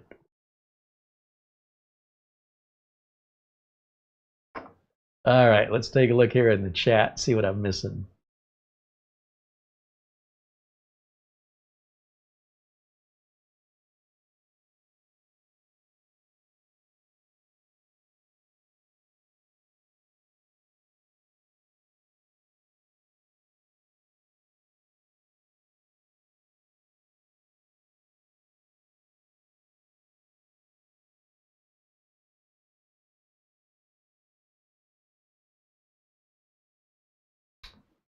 Asking about remote desktop, why is that unsafe?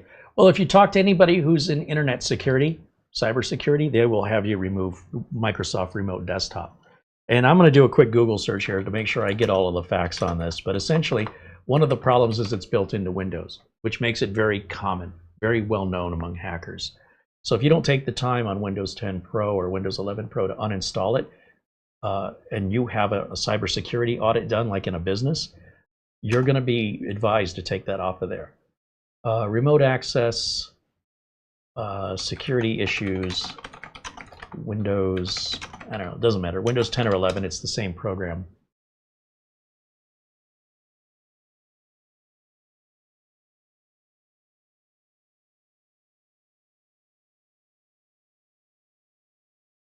Most people don't set up two-factor authentication on it, which is one of the problems, is it allows for use without two-factor. But it's not encrypted in most cases. I think there are ways to configure it where it is, but because it's a default part of Windows Pro installation of 10 or 11, the hackers know how to exploit that, where most users don't even know what it is and don't use it. It becomes an open door for hackers to walk through. So a lot of cybersecurity professionals, especially for businesses, advise to remove it. And if you want to use remote access securely, use something proper. Use a KVM, which not a keyboard video mouse switcher, but a KVM remote access tool, which would what would be a proper way to do that. And then also You could use a free remote software, right? Even if it's in your own house, you could use Rust Desk or ultraviewer.net, free remote software that's encrypted even on your local network. It doesn't matter if you're 10,000 miles away or in the same building. It's much more secure. And there shouldn't be any noticeable speed difference, and there's no gateway to configure. It's just a lot less complicated. It's more secure, and it's more obscure as an attack vector for hackers. But I was just looking at a Google search to see remote access. Let's just type in, what would be the search here? Cybersecurity. It's like VPNs. They're all a waste of money. It's all an illusion of security. And I have very little respect when I'm watching a technical channel promoting a VPN, because I don't really think they understand what a VPN is and does. And it's not really how anybody tracks you anymore. It's all done with cookies and such. IP addresses don't matter much. Remote access cybersecurity issues. Maybe that's what I can search for here. So the biggest problem is weak passwords, obviously. The most common password being used today is still 123456. Microsoft wants to start instituting passkeys. What are passkeys? When you see me pull up my phone and I have to put my fingerprint on it to unlock it, that's a passkey. If I go to log into any financial institution on my phone with an app, I got to individually use my fingerprint or some other passkey that's not a password. And so while Android devices and a lot of Apple iOS devices have moved on to these passkeys for genuine authentication, because people are so terrible with passwords, they don't respect them, they don't remember them, they lock themselves out. This is just a more secure, easier way that works with human beings that aren't technically minded. And I find it more, the barrier to entry, I'd rather just push my finger on a fingerprint sensor. Even though I've already done it to unlock the phone, I have to do it again for any financial things. Even now, Microsoft is requiring me to use an authenticator. You download an authenticator app, and then it says, okay, you put in your name, you put in your password, but on top of that, pull up your authenticator app, and every 60 seconds that number changes, tell me what the number is now. And next to the number is a countdown timer for how long that number is going to be active before it changes. If it's at 5 seconds, I won't type it in time. It will change. So I need to wait. Now it changes. Now I type it in. And I don't know, is it 60 seconds, 90 seconds? I don't remember what the time limit is. And then it lets me in. And I can say, don't ask me again for a while. But that's where you get into cookies being stolen, tokens being stolen, and people take over YouTube channels and email accounts by simply stealing your tokens and stuff because you opened a PDF file. Like, it's that easy. In order to go to passkeys, though, we need all the proper security on a PC. A lot of people whining about Windows 11 security requirements don't really grasp the security at issue and how it can't be done without certain hardware. As a result, or it can't be done securely, defeating the whole point of doing it if you can't do it securely. So people, they whine because they don't understand just how dangerous the internet is and how exposed they are. Because there's millions of exposed people, there's not any particular one person that stands out other than who gets attacked. It's just random.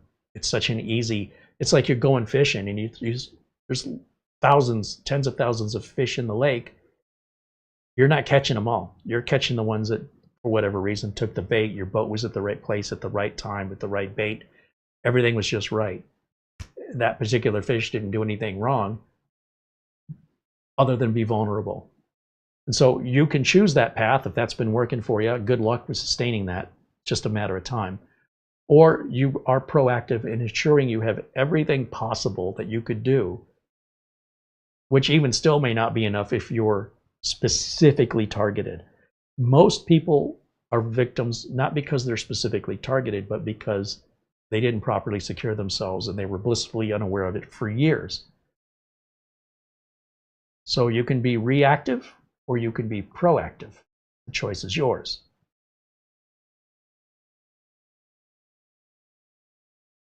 I'm sure there's an article in here. I was just looking for all of the ways remote desktop is a security concern. And it is universal among security experts, people that do cybersecurity, that is to be removed if you're running a business and you have an IT department or someone responsible for your IT infrastructure. If they're worth their weight in salt, as the expression goes, they will universally all agree that needs to come off. It's like Notepad is good enough. What do I need Microsoft Word? Anything that Windows includes for free is crap. It's the basics. It is the very basic of a word processor to open up Notepad. Could you write the next Harry Potter novel on Notepad? You could, but it'd be a lot better if you used a proper word processor such as Word that has all the bells, whistles, and features. Anything Microsoft includes with Windows is the basics. And then there's always something that's a more appropriate tool if it's something you are using and you want to be able to have the best performance, the best support, the best security. That's where you get into individual tools, typically from third parties, but not always. Like Microsoft Outlook is a great email client. You could also be using Gmail. Just one's going to have support, one isn't, unless you pay for Gmail. Anyway, support may not be important to you until you have a problem. Then you're reactive. Support may be important to you, so you make sure you've got that in place so that you're proactive, so that you're not having to start from nothing to figure out the solution. Well, in the meantime, until you do, your email's down and there's nothing else you can do. I've seen both sides of this fence, and trust me, it's a lot cheaper in the long run and a lot less stressful to be prepared. David Graham, $5 super chat, says, "You're like a younger brother. You be you, and I'll love you." Like you did. I'll take that as a compliment. Yes. Nothing wrong with brothers from other mothers. And you know, me and my brother are very different people. We have very different views and very different attitudes towards a lot of things in life. We're still brothers. Jose Lopez with a $1 super chat. Thank you, Jose. And thank you, David, again for your super chat contribution. I think some people misunderstand my communication, where I'm basically explaining why I do what I do. I'm not trying to win you over or convince you that I'm right. I don't need your approval. I don't ask for it. I found that these things have helped me in my life. They've helped me maintain my business. They've helped me get around some obstacles and challenges in a way that works for me. And if that works for you too, it's there for you to take it. If you don't need that solution, you've got your own thing, leave it for somebody else. Take what you want, leave the rest. It's just not everything I say. This is the other thing. Sometimes people think I'm talking directly to them. They don't realize that we have an audience. You know, in a few days' time, this video will be like 4,000 views. I'm talking to 4,000 people right now, not necessarily to you specifically unless I say your name. Like when I was just talking to David, I say David's name first. If I'm not saying your name specifically, I'm probably not talking about you. I would prefer to have those conversations in private because I'm effectively on a virtual stage right now, and I'm talking to a virtual stadium of people. Imagine a 4,000 seat arena. We have a theater here called Celebrity Theater that doesn't even seat 4,000 people.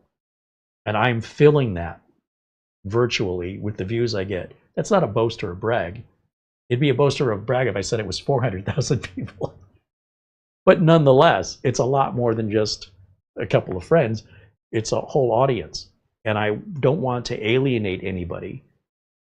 I also don't want to humiliate anybody. I wouldn't want anybody to do that to me. So, but sometimes it gets misinterpreted, right? Sometimes people think I'm talking directly to them.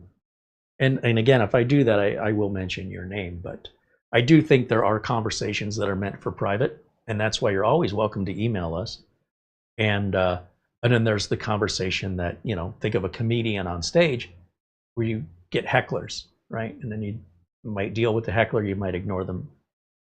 You might have security escort them out if they're disruptive to the show.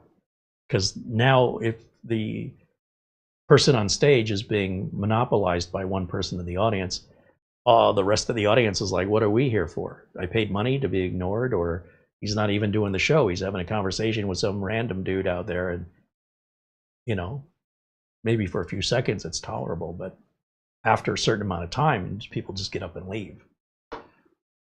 As would I. All right, it looks like we got 24H2 installed on here, and there should be a couple more updates to that. Now, I have installed 24H2, I don't know how many times. I've never had it fail. We've got to be well over 100 installs, both new installs and upgrades. We've never seen Windows 24H2 fail. We've seen computers not meet the requirements, but I've never seen a Windows 24H2 install or upgrade with compatible hardware that has failed or not worked. It's just never happened. And I was saying that in the early days. I said, you know, in October, I think Microsoft really got this one right. And I like 24H2. I think it's the best iteration. I think it's better than Windows 10, and it's better than Windows 11 used to be. To me, they fixed all the major issues that I had with it. There's still, look, it's not perfect. And there's still all of this anxiety about Windows recall. But again, in the business world, we love Windows recall. We love that in the business world. It's the home users who think they're so self-important that somebody's spying on them, or the government's watching them, that we have to get through this ego and say, look, it's no one cares. But if they're, regardless of the reasoning behind their paranoia or anxiety over Windows recall, it's easily disabled. It's not like rocket science. And in fact, it's disabled by default. It's not like it's just going to turn on and start recording you. But regardless, that's the difference between the consumer side, which is all very social media driven and very reactive to things, versus the scalable, sustainable side that is, how do we do this in mass, and how do we do this in a way that is profitable for everyone involved? If somebody is being pushed down in order for somebody else to move up higher, you can't sustain that. You're going to make a lot of enemies. So in the meantime, the Windows recall, I think, was rolled out for like Copilot plus PCs. And it's not supposed to capture things like credit cards and social security numbers, and apparently it still was. So now they've recalled recall for the third time, trying to figure out why it's not working the way it's supposed to. But they're determined to get that out, and it will not be turned on by default. You have to go and turn that on. Anyway, let's all get really upset over nothing that doesn't really exist, because we're the internet, and that's what we do, I guess. But on businesses, we like to be able to monitor what the employees do, and having that tool built into Windows is going to make it very easy to find out who's the one downloading illegal music on the company computer, who's the one pirating software, who's the one looking at their personal stock valuations for their investments during the workday that has nothing to do with work, using the business computers. Unless they had specific permission to use it for personal use, you're on work time on a work computer, you're expected to do work.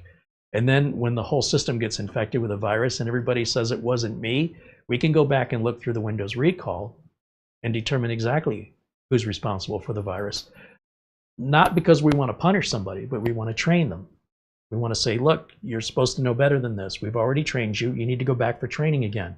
If this continues to be a problem, we might have to let you go. But at least we know we got the right person, and we know definitively where the source of that was. So as you can imagine, trying to run a business, this can be a massive lifesaver, especially if you've got an employee who just keeps getting away with something, stealing right out of the bin, or not out of the bin, but right out of the till. And they've been doing it for years. How else would you know? I've seen so much of this in reality. And let me tell you something. It doesn't make me the favorite person. They come see me. Once they know that I'm the snitch, right? The customer pays me and says, why do we keep having these network problems? And I have to put spying software on the computers and not tell the clients, because they don't pay me. I don't work for them. I work for the owner of the company. The owner of the company said, I want you to do this because I need this problem to stop. It's costing me too much money. I need to know who's causing it. What am I supposed to do? Tell the owner, tough luck, I won't do it? It's the owner's equipment. So the owner wants spying software, he gets spying software. Well, now that's built in, or it will be, in Windows 11. when recall is released, but then we still have to enable that. And it's just an easier way to get to that information. And we can say definitively, Janet in accounting is doing some things she shouldn't be doing, and here's the evidence of it, and I'm out. I don't deal with what the punishment should be. All I'm doing is providing the information that I was paid to provide. And once they find out somebody got in trouble, right? Because then word spreads from one employee to the next. Hey, you know, they just found out Janet's downloading the viruses. Well, how'd they find that out? From the IT guy. So I better not show my face around there during working hours. Doesn't make me a popular guy. You're a snitch. You're ruining the fun for us. You're not here for fun. You're here to work. That's not to say you can't have some fun. But if it's anything on the business computer, you got to understand how disrespectful that is to the person that's hired you and offered you a job and paid you to jeopardize everybody's job. It's disrespectful to your coworkers. It's disrespectful to the company. And that sort of abuse needs to be dealt with before it ends up costing everybody their jobs. And, you know, if that makes me unpopular, whatever. It wasn't my idea. I'm just trying to solve a problem. And if nobody will be honest, when I say, you know, tell me, if you're doing this stuff, tell me. And they, no, it's not me. Okay. Well, you had an opportunity to come clean. It probably would have been easier if you did. And suddenly I'm the bad guy. You're the one that's the liar. You're the one that's the thief. And I'm the bad guy because it's my job to find liars and thieves when it's affecting the potential of everybody losing their jobs and a company going out of business. Sometimes the employees, they say, well, they don't pay me enough. This is just, you know, making it equal. No, you agreed to the terms when you interviewed. You were very happy and excited to have the job when you were interviewed. Now suddenly you're bitter and angry? Quit. Nobody's making you work here. Why would you jeopardize the livelihood of your fellow coworkers just because you hate the owner? Doesn't make any sense. So again, Windows Recall, it is a savior for many businesses. And for home users, probably doesn't really have any benefit or any downfall. In other words, whether or not it's recording your screen activity, whether or not you choose to enable or disable, it probably makes no difference in the world to anybody. But it's not even released, like I said, and when it is, you'll have to enable it. So it's a non-issue right out of the gate. It's not an issue.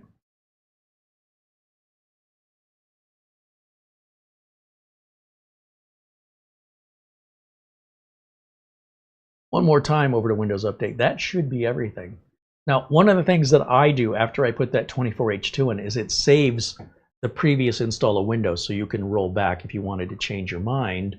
You could go back to 23H2. No, that doesn't make any sense to me why anybody would ever want to do that, but you can, and you get about 2 weeks, I think, and it will automatically delete the old version on its own.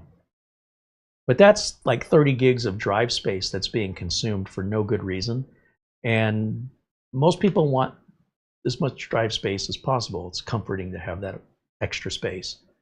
And most people won't even notice it one way or the other. But because of my technical mindset, I know it's there. I know it's taking up space. I know it's going to come off in a couple weeks. So why not just take care of it now instead of prolonging the inevitable? I also don't want customers undoing my work. I don't want some customer to, whether by mistake or on purpose, reverting Windows back to 23H2. That undoes all of my hard work. So what I'm going to do is come down here and I'm going to type disk cleanup. And likely, I think my camera's in the way of this. So let me turn off camera 1 here for a minute. And let me go over to camera 2. And let's type in disk cleanup. Now, I don't even have to finish typing it when that option comes up right here. Or I can just hit enter down here. And then that starts the disk cleanup utility. And if we close this out, because we're all up to date here, just to make the screen a little bit clearer without the clutter, we're going to clean up system files. Now, if you have more than one drive, it's going to ask you which drive. First, we want to do drive C. And then if you've got a previous Windows installation in there, it could take a minute because it's filled with multiple directories, subdirectories, and thousands and thousands and thousands of files. The next thing I do is I don't even read this stuff. Honestly, I just check every single box because whatever appears in here, we don't need. You'll never miss it when it's gone. It's all just junk. So with checking all the boxes, it's going to free up 23.5 gigs. That's a significant savings. So I hit OK, and I hit to delete files. Now, as it starts to delete all those temp files and thumbnails and all this other nonsense that just takes up space, once it gets to the previous version of Windows, it's going to give us this pop-up that says, hey, now if you clean up the previous Windows installations or temporary installation files, you're not going to be able to restore your machine to the previous version of Windows. Are you okay with that? Yes, that's why I'm doing it.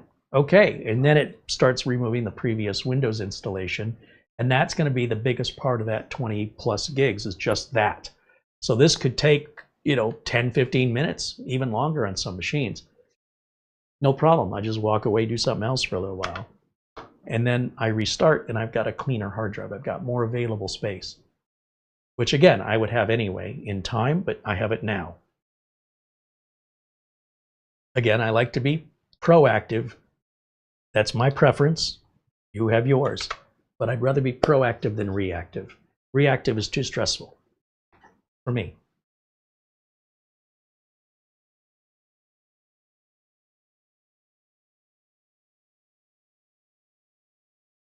John Struthers says, I would like to thank Carey for the info from his videos. Well, thanks, John. I appreciate that you get it, that you understand we're not here to put anybody down. Hey, with the monkeys. No, we're just trying to convey information and explain the reasoning behind it. And if that resonates, if the reasoning resonates, adopt it. And if it doesn't, don't. It's really simple. Your approval or disapproval is either way. It's interesting, but it doesn't really change anything in my world. But I'm hoping it changes things in yours or gives you something to consider that maybe you hadn't considered before, so that you are more successful and less stressful, less stressed out by maintaining control over the computer instead of letting the computer control you that you're constantly responding to. That's my goal here. But that may not be a problem you have, and therefore that information would not apply to you. So for some people, they don't get it, but I appreciate that you do, as I do believe anybody in our chat room gets it. Otherwise, they likely wouldn't be here. But it's an interesting battle to fight where somebody wants to basically defend their ignorance. And it's like, look, man, you do you, I'll do me. The difference is I actually run a business. And we have some folks running a computer repair business in our chat room as well. And it's to better prepare you if you want to run the business or to understand why businesses do certain things that may be, you might feel like, well, they just do that because they want to. No. Let me show you this side of the coin. You haven't seen it from this side. And at the very least, you can understand, okay, I get why they do that now. And it's not out to get you, and it's not a big, conspiracy. It's just a lack of information or ignorance, not being dumb or stupid, just lacking information, ignorance. And I'm providing that information so that there's a better understanding of like what to expect so that you're not blindsided or disappointed or reactive when something occurs that you didn't see coming. So if you understand how something works, you understand why things go wrong and when they can go wrong, and you're ready for that, and then it's not as big of a deal.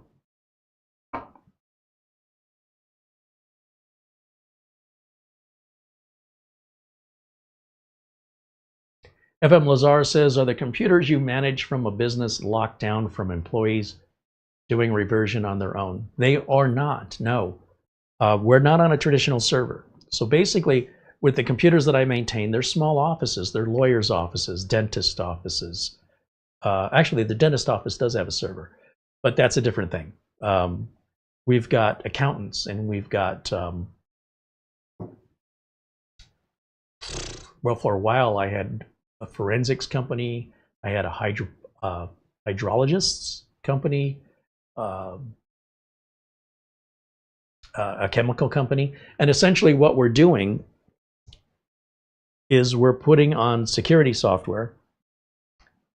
I like to use Malwarebytes, a paid version, that's mostly protecting them from the results of their searches, where they're clicking on things, the employees being they, right, opening up emails and things. We make sure Windows security is always updated. We make sure all Windows updates are installed at all times. I don't understand these other so-called techs that have problems with Windows updates. They're doing something fishy, because very rarely have we ever had an issue with a Windows update. Very rarely. Maybe a printer stops working. The last time something like that's happened was probably last year. We get all updates as soon as possible. I will generally log in remotely and do all that after hours. All the machines stay on 24/7. I work on them when the employees are gone, and I clean up the temp files. I make sure all the drivers are updated. I make sure Malwarebytes has a full scan every now and again. I look at the history of Malwarebytes to see if the employees are clicking on things, and I can see the history of it and say, oh, now this employee has got some bad habits, and I'll take a screenshot of that, and if it's excessive, report it to the boss and go, look, this person's constantly clicking on things they shouldn't be. I'm gonna have to talk to them about it, because so far, as far as we know, Malwarebytes is catching this. Most of the employees that work for the people that I work for have been working there for years. So they know what not to click on. They understand all the rules. And now we're just dealing with little mistakes, right? Sometimes somebody, oh, I don't know what I was thinking, kind of thing. But we never restrict the employees from doing anything, because then that results in support calls. Hey, I just want to print to the printer in the other room. It won't let me do that. Are you kidding me? You're going to interrupt my day to just add permissions to a printer? I got other things to do. So the employees who have the wherewithal to add a printer that they want to add, I'm good with it, because it's taking that burden off of me. If nobody at the office has that skill, or that person's gone that day, then I'll still get the call. But it reduces the support calls. If the support calls increase, the customer's going to have to pay me more. Okay? And the customer doesn't want to pay me more. So how do we balance what we're charging with what their demands are? And for me personally, that decision is, we don't lock the computers down. Absolutely not. If you have to lock your computer down from your own employee, I suggest you change the employee. But that's just me. What the business owner decides to do is up to them. Now, Mark Leibowitz, he runs a computer repair business in Chicago. What does he say? I won't speak for Carey, but for my own clients, I only go looking for BIOS updates if it's servicing the computer anyway, or it's in for an upgrade. Well, here's the thing for me, Mark. On the Gigabyte motherboards, using Gigabyte's utility software, I can update a Gigabyte BIOS right through Windows, but I cannot do that with an ASRock. With ASRock, I've got to be in front of the machine. For many of my clients, I disable TPM in the BIOS. So now we're talking about putting Windows 11 on, but I have to physically go to the office on the ASRock boards and change that setting for TPM back to enabled. Or on the Gigabyte boards, I can just update the BIOS, which will revert it in most cases back to default settings. And I can do that remotely, and I don't have to go over there and do it. So I do wish ASRock had a way to update the BIOS. If they did, and there was a new BIOS available, I would absolutely put it on, because I don't want to deal with whatever problem that BIOS update resolves.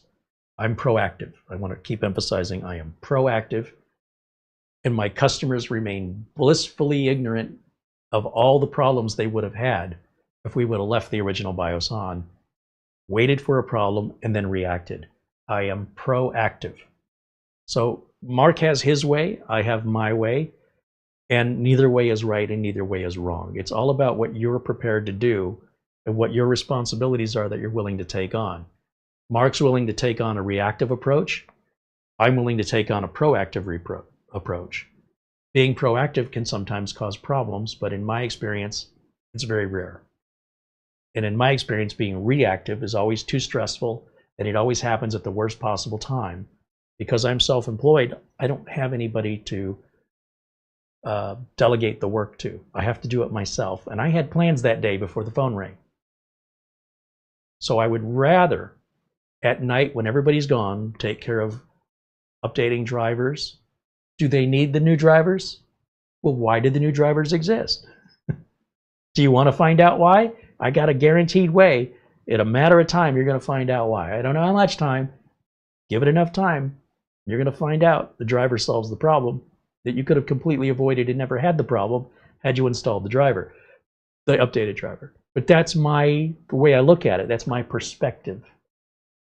Is it right? Is it wrong?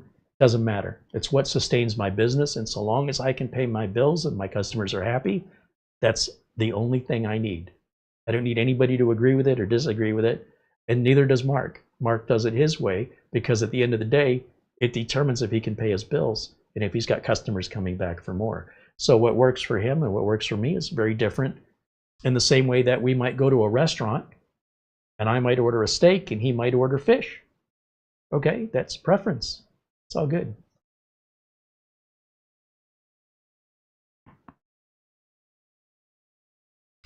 FM Lazar said, in corporate IT, that level of trust simply isn't workable, so the machines are kept locked down. About the only thing an employee could do where I work is change a theme. Yes, so when I worked at Intel, for example, and I'll just throw that name out there since you all know who it is, they have tens of thousands of employees worldwide. When you're dealing at that scale, you simply cannot allow the corporate IP, their intellectual property, and their operations be exposed. Just whether that's intentional or malicious, doesn't matter. It's just not on the table. But these corporate IT departments have a budget of more than I've made in the entire history of my 30 years. Their annual budget is greater than the amount of money I have made in 30 years. So the scale of everything is much, much bigger. When we're dealing with a small to medium-sized business, which is what I work with, the reason I do that is because it's less stressful and we can, generally, the employees stick around longer, right? Instead of the revolving door that is Intel or any of these other big corporate entities, you have a constant revolving door of employees coming and going. And then, you know, every time an employee gets onboarded, you have to set up an email for them. You got to get an account on the server for them. Anytime a company leaves or is laid off or, you know, quits, then you got to take their email down. You got to lock them out of the system. There is full-time IT work for a giant staff at a corporation. I'm not here to represent corporations because, quite frankly, there shouldn't be any corporations going to YouTube looking for advice. So that's not a discussion that we handle here because it doesn't make any sense other than, isn't that interesting? But yes, absolutely, corporations handle things based on policies and procedures written by committees that are being funded by investors that expect a return on investment. And this is a whole different game. It's like talking about playing baseball with your friends versus the Major League Baseball organization. It's the same game, but it's played very differently, and the rules are very strict and very controlled. As you move up in professionalism and you have the number of people involved and the amount of money at stake, everything's different, you know. I know by name all of the employees that work for my customers. I could not tell you everybody I worked with at Intel. There's no way. There's not possible. Just the one building I worked in, and there were a series of 5 buildings attached together. I couldn't tell you anybody's name on the first floor. Maybe a dozen people, maybe 20 people tops. That's it. In over a year of working there, I maybe knew 20 people. And anybody else, I'd meet them once, I couldn't remember their name. So obviously, scale is very, very different. In corporate IT, you're going to do what you're told. In other words, if you get a job in corporate IT, you don't make any decisions. You're told what to think. You follow these procedures, and this is what you will do, and this is what we're going to pay you, and these are the hours you can work. It's not bad. But being a field service technician working for yourself, you've got to determine what work you want to do, how much you want to charge, how long you can allow yourself to take before, you know, taking too long. And if you do that too much, you won't be able to earn enough income. You've got to figure out your own health insurance and your own hours, what days you're going to take off. Yeah, it's very different. David Graham with a $5 super chat said, all emails come to me from my family and I get a ton of attacks. I work hard to keep us safe. Love you and stay safe. Yeah, I think most of us are getting attacked constantly and our routers are automatically blocking it. Also, our ISPs do a lot to block it, and we remain blissfully unaware. Once your eyes are open to the amount of attacks that occur, I think you'll be shocked. And when you're just randomly attacked, that's one thing, right? That's already a flood of attacks. But when you're a targeted attack, so somebody wants to specifically attack Intel, that's a much more difficult thing to defend against, because they are out to get you specifically. And this is a problem people in public, celebrities and politicians, famous CEOs, constantly get attacked. They are targeted. Whereas you and I are likely just victims of randomness, because we made it easy because we were lax in our security. That's why it happens. Thieves are lazy people. There's no hardworking thieves. There's no such thing. He's the hardest working lazy person I've ever met. You do hear yourself, right? So if you can't be bothered to set up your passwords to be difficult because you think it's too difficult, you just made it easier on the thieves. They love that attitude. They say, you go. You keep that 1, 2, 3, 4, 5, 6 password. You make my job so much easier. So, zero consequences, has no effect on me whatsoever. But if I'm your tech and you're paying me for managed service providing, it does fall on me.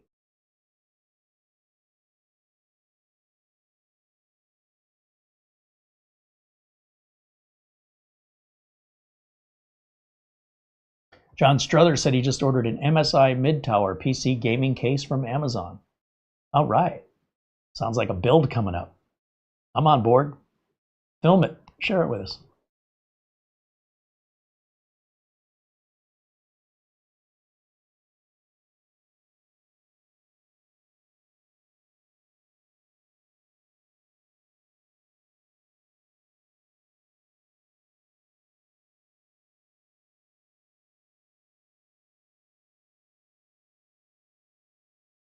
Also says, Carey said Thermaltake power supplies are built like tanks.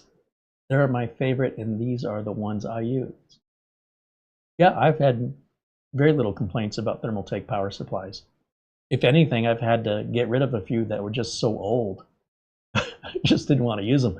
But yeah, I've seen them 15 years old. They're still working fine.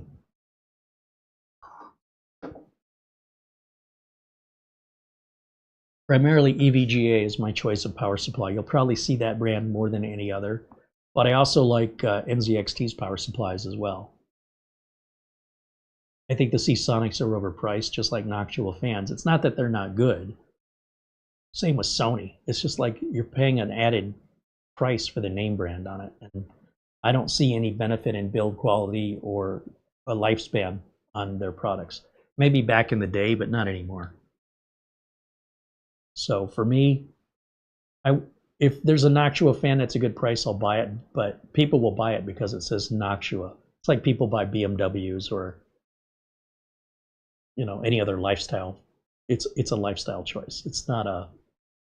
For me, there's not a lot of money to be made selling that to my clients because they want to know, why is the computer so much money? Well, I put really nice fans in it. What were wrong with the fans you were using before? Nothing. So you're just charging us more then? Well, I'm not. It's the fan company. Oh, yeah, sure it is.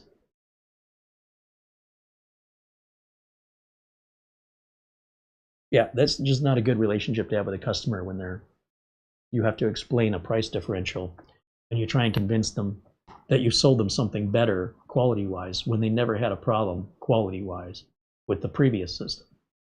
It's a hard sell.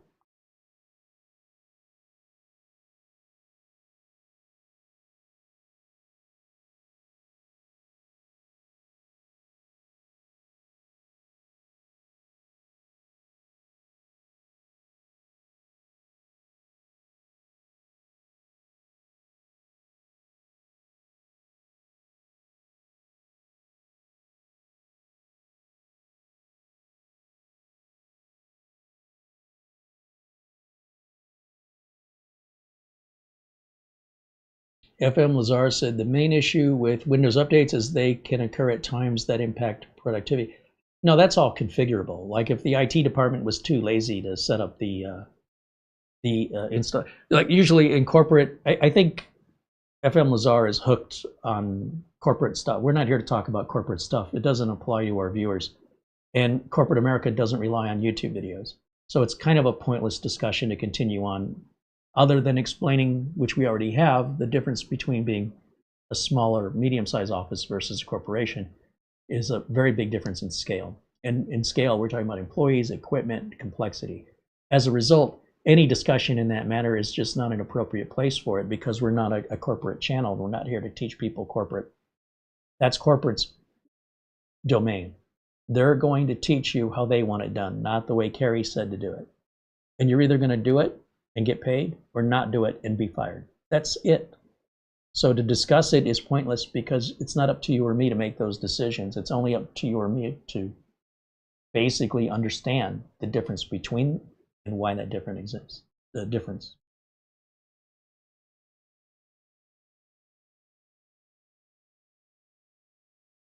John Struther said the motherboard is being prepped on his new build. He's using an MSI Mag B550 Tomahawk gaming motherboard. It's a good board. I think we built with a B550 Tomahawk, if I'm not mistaken. I'm not a big fan of MSI's BIOS, but I mean, that's just, again, it's like maybe I'm not a big fan of an item at a menu at a restaurant I like. Doesn't mean I don't like the restaurant. I just don't order that item. When it comes to MSI boards, we have quite a few of them here. They tend to be a bit pricey. They're well built, don't get me wrong, but I just cringe every time I got to get into a BIOS on those. Thankfully, that doesn't happen too often, so I don't let that stop me from buying one. I just know every time I got to get into a BIOS, I'm going to be lost for a few minutes. Literally everyone else, like Asus, ASRock, and Gigabyte, their BIOSes are pretty straightforward. Only MSI has one that I feel goes against any sort of logic or conformity. But, you know, to each their own. It's a good board.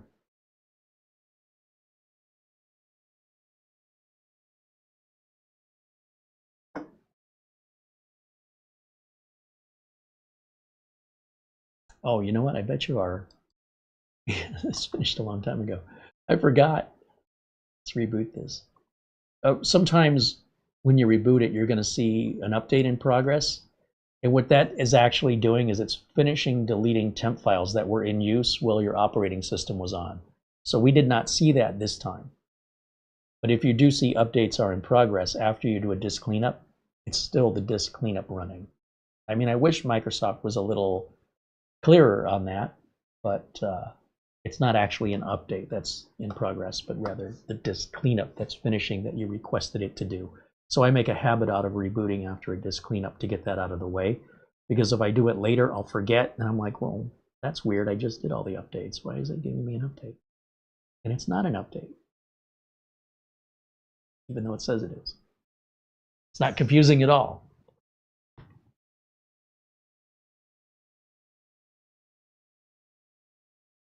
All right, final questions. We're about a half hour over our regularly scheduled time. But, you know, again, very easy. Anybody can do this stuff. It's so simple. Where it gets complicated is when you spend money you don't have to spend for stuff you don't have to have, all because you want some blinking lights or some excessive cooler for some purely aesthetic purpose that you're willing to spend a few $100s and a few more hours of your time. Things get a little more complicated. And if you like that, that's great. We do that sometimes here. But mostly, this is what earns the bread and butter. This is really what the business is about, is a nice, solidly built, fast, reliable, secure computer that will run for the next 6 to 10 years without one lick of maintenance. It'll be ignored. The panels will go on there. This will sit under somebody's desk for the next 6 to 10 years. And the next time we see it, it'll likely be covered in dust, and nobody will have dusted it unless, say, for example, I'm part of their MSP, which I'm not always. Just because I sell them a computer doesn't mean I'm their tech. And maybe I go over there with my, here's my duster. I love this little guy. And I can go in there and take a screwdriver, take the side panel off. Ideally, professionally, you want to disconnect the computer, take it outside. Blow all that crap out of there, bring it back in, put the panel back on, plug it back in. likely the customers never had an issue, and likely the customers never will, and they will never know that you did that. All they'll know is when they stop and think about it, wow, it's been so many years since Carey's built this computer. We've never had a problem. And then if they think to open it, which they never do and look, they'll say, oh, it's not that dusty. I guess we just don't have that dusty of an office. I'm like the dust fairy. I come in at night when you're sleeping. Maybe I should stick $5 in there as a little reward that they opened it and looked. Maybe they check more often, just like the tooth fairy.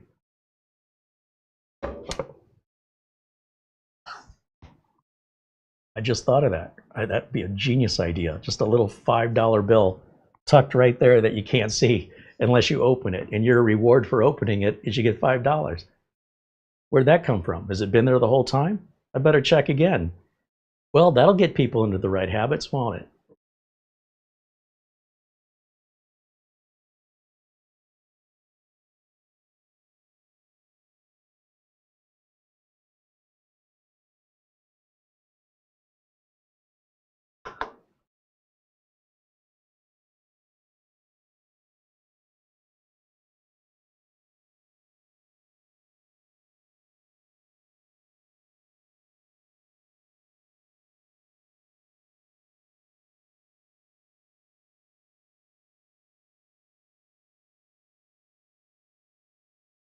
Steve Perry says, I don't like the power supply at the bottom. It's not coffee resistant.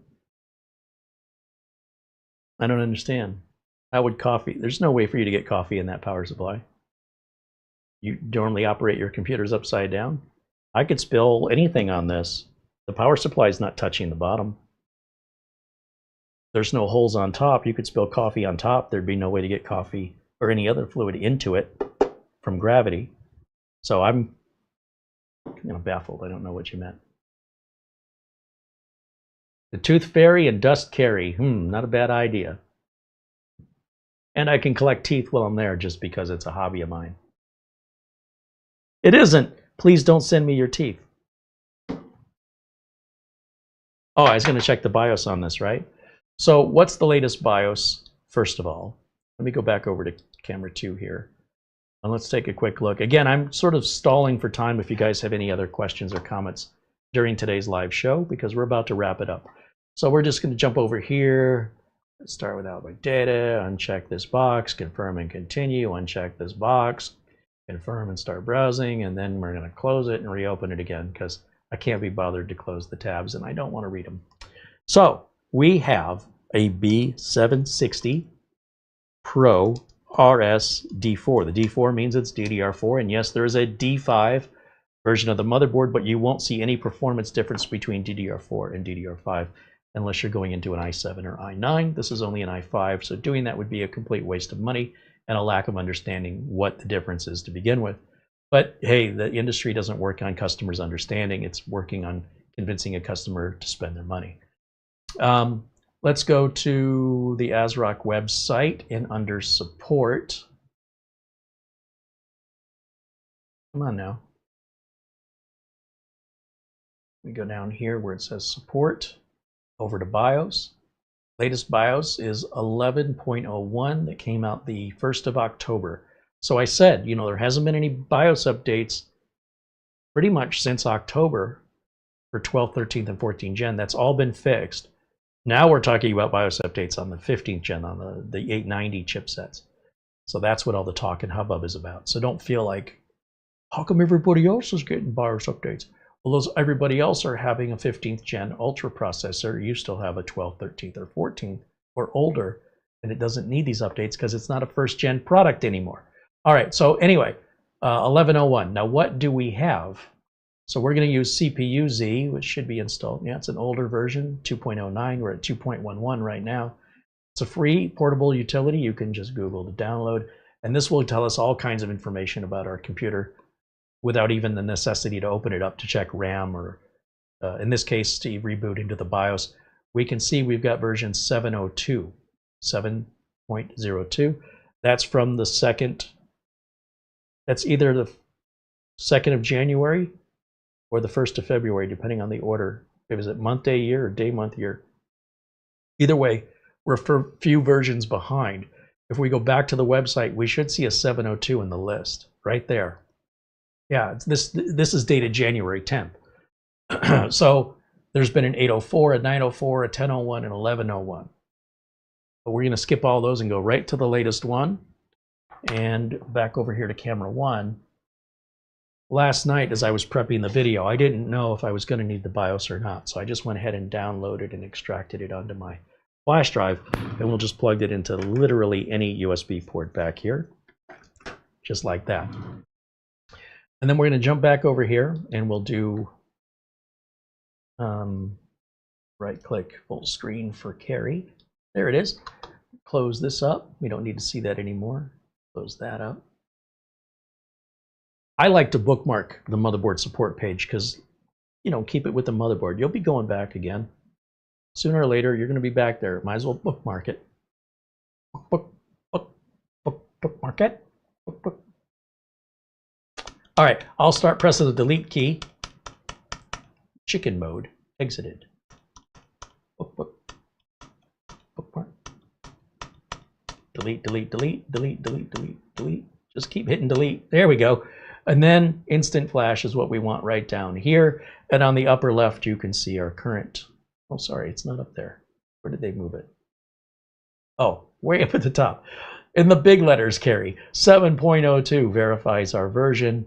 There's our CPU and our RAM. Anyway, down here to instant flash on an ASRock board, make sure you don't have BitLocker installed. It automatically finds the BIOS on the flash drive for us. I just hit update, and yes, I want to do that. And leave it alone. That's it. Just leave it alone. It'll work every time if you leave it alone. Keep picking at that scab. It's never going to heal. Just saying. What are you doing, Mara? Saw her sneaking away. You snuck away from your post. You should be at your post. Hey, I'm allowed to replenish my Pepsi and replenish your Pepsi. Put my coat back on. Well, I guess I'll allow it. I'm just looking at my email. Have I missed anything? No. No? Did I get everybody? Mark Gaines, Charlie Purdy, Luke Greenia. Who else? Who else am I missing? I'd be remiss if I just didn't say Paul Gray and Buster and Frankie B and Hoistine, of course. Of course. Charlie Purdy, Frank Jimmy.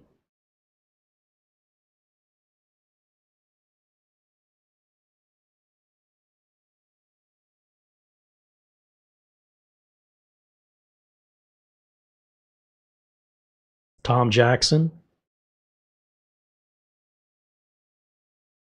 William Denton.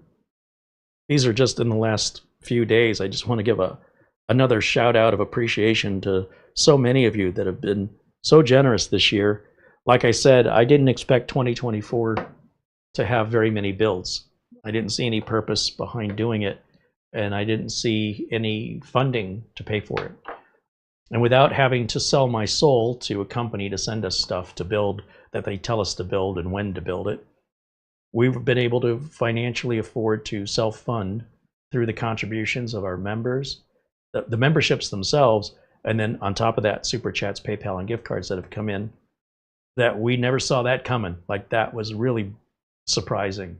I honestly thought I was going to start running low on computers, and I've had the exact opposite problem where I'm trying to get rid of as many as can, but I need to get rid of them locally. I cannot deal with shipping them anymore. It's too expensive, and they're all arriving with some kind of damage. Thankfully, the damage has been minor, but if you're in the Phoenix area, or you're going to be through the Phoenix area, and you're interested in any of the equipment you see, the only thing I can tell you is it's a way of supporting the channel where when we sell the equipment, we put that money right back into buying some more equipment so we can do another build. But eventually, if we don't move the equipment out of here, we won't be able to take any new equipment in. So I don't know what I'm going to do at that point. But we're reaching that point. Thankfully, the older equipment I've got, the older 9th gen and anything prior, there's a gentleman I know that likes to flip PCs, but he wants them cheap, super cheap. So anything older than 9th gen, that's easy. I can get rid of it to him. He's a good, reliable source, and there's still meat on the bone for him to make it worth his while. But I can't sell him the brand new stuff at half price. I mean, that's not going to work for me. And it doesn't work for him either, because even at half price, his clientele don't want to spend that much. So at least on the old stuff, I'm able to get rid of that. You'd think the older stuff would be harder to get rid of, but it's the exact opposite. But in the Phoenix metropolitan area, we certainly would be happy to sell and support, as we do for all of our customers. There's a limit to what we can do to support when it comes to, by the way, the machine's rebooting right now. The BIOS is still applying. That's why you see Elgato and no signal. And just in case you're wondering if something went wrong, this is what it would look like. Your monitor would say no signal, and Elgato is the name of our capture card. And this can take a few seconds as the BIOS continues. Again, it's all hands off. We leave it alone until it either boots back into Windows or takes us back in the BIOS. Yes? Check the chat. There's a message in there you need to respond to. Oh, my bad. Okay, there's our Windows, which should be updated with the BIOS. I'm going to check the chat here in 1 second. I want to check my BIOS first. Now, you notice this driver says, do you want to install driver? We saw that the first time we installed Windows. And then once you answer yes or no, it won't show up anymore. So we're going to say no this time. And that won't come up ever again unless we update the BIOS again. And then if we go to CPU-Z and we run that one more time, our BIOS version should be confirmed as 11.01. Now, what does that BIOS version do? Don't know, don't care. All I know is whatever it's fixing, we won't have that problem. Yeah, 11.01. Perfect. No problems, no issues. We do have a little red X down here, and that is about what? What is it complaining? Stretch this open a bit. Oh, it's still deciding. Okay, so it just hasn't initialized yet for some reason. So we'll give that a minute, and while that's deciding, whatever its issue is, likely that just may become a checkbox here in a minute. It just hasn't processed yet. Or it's wanting something. I don't know. We'll find out in a minute. David Graham with a $5 super chat said, part of my contract was to maintain performance, and I replaced fans a lot. And it made me a lot of money. You know, without context of that, I don't understand. If people are smoking, or they're in an environment where it's very difficult to get the fans clean, or the fans haven't been cleaned for years and years and years, it's often faster and cheaper to replace the fan. But most modern day fans built within the last decade, I would say at least 8 years, they don't have the bearing issues or the reliability issues. The technology has moved on from those old ball bearing fans. You can still buy them, you know, places where cheap fans are sold, but maglev fans that deal with magnetic levitation don't use any bearings at all. You know, we used to use those old sleeve bearings. Those are terrible. And then the ball bearings were better, but they would wear out, right? It's a moving part. But the tolerances in manufacturing have become more refined and more polished, and the lifespan of these devices is longer than their usable life anyway.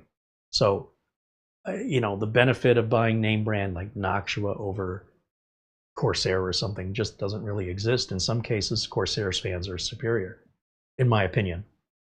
I don't think Noctua offers any maglev fans. And let's face it, if you can do a maglev fan, you're not dealing with bearings anymore. You're just dealing with magnets. That'll last forever. Anyway, let me unplug my flash drive. I can erase this BIOS on there and make that available for the next build.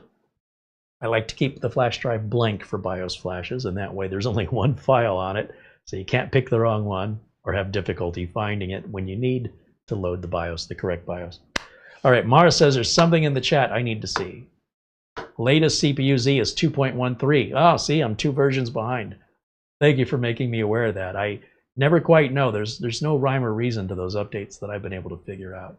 So what do I have on my utilities? 2.11 or 2.12? I definitely don't have 2.13. When did 2.13 come out?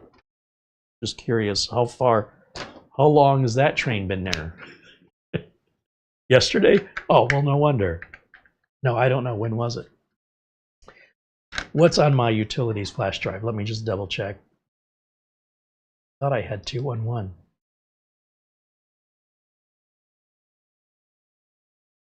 Yeah, so whatever the red X was, it was still loading whatever it was doing. Everything's good there. On the flash drive, under my utility, PC testing software, yeah, it is 211. So 212 must not have been available very long. And 213, let's jump over here, CPU Z. See how fast I found that? I want the zip, which is the portable version. 213. Intel Arc B580. Oh, that's probably why. What's the date?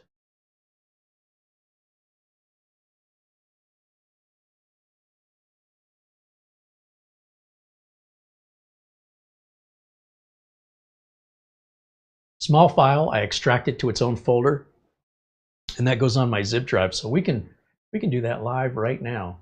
Show you what I do. I just hit extract all that. It's very small. It's 4 files. Back into my downloads directory, we're going to grab, we can delete the zip file. I don't need that. I've extracted it. I'm going to cut that, take it over to my utilities flash drive under PC testing software and paste the new version. Make sure we got that and it's named correctly. Then we'll delete the old version. So moving forward, I'm using the new version only. But that had to recently come out. Like, there's got to be a day on here somewhere that it tells us when it came. So 211 was September 18th of 2024. 213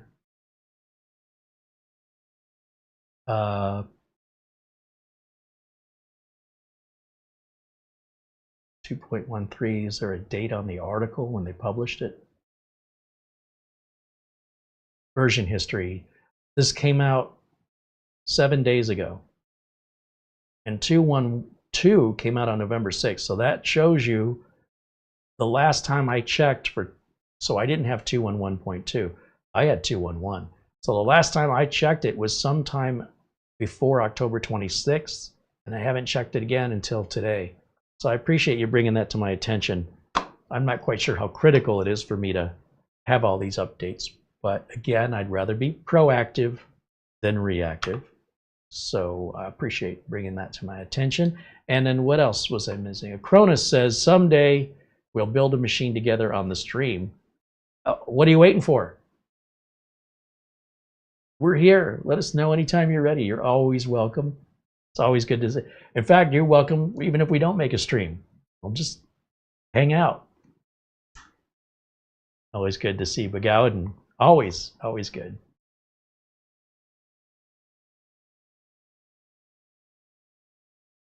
John Struther says, Theo Joe has a video on how to restart the BIOS. Yes, I've already demonstrated that numerous times in the past, and all he's doing is creating a shortcut. Now, when I'm connected remotely, I cannot see the BIOS unless I use a KVM, so that doesn't help me. And again, you can just go through the other process that I always show, well, that I've shown over the last 4 or 5 years by just going into the troubleshooting and doing the advanced restart. All Theo Joe is doing is creating a shortcut, and Theo Joe didn't come up with that. He just found it on another site and made a video from it. No disrespect to Theo Joe, he's a fantastic content creator, and he gets the word out to people that otherwise didn't find it. And so they credit him for that, even though he's not the one who created it. Nonetheless, there are all kinds of shortcuts to shut down, restart, enter the BIOS.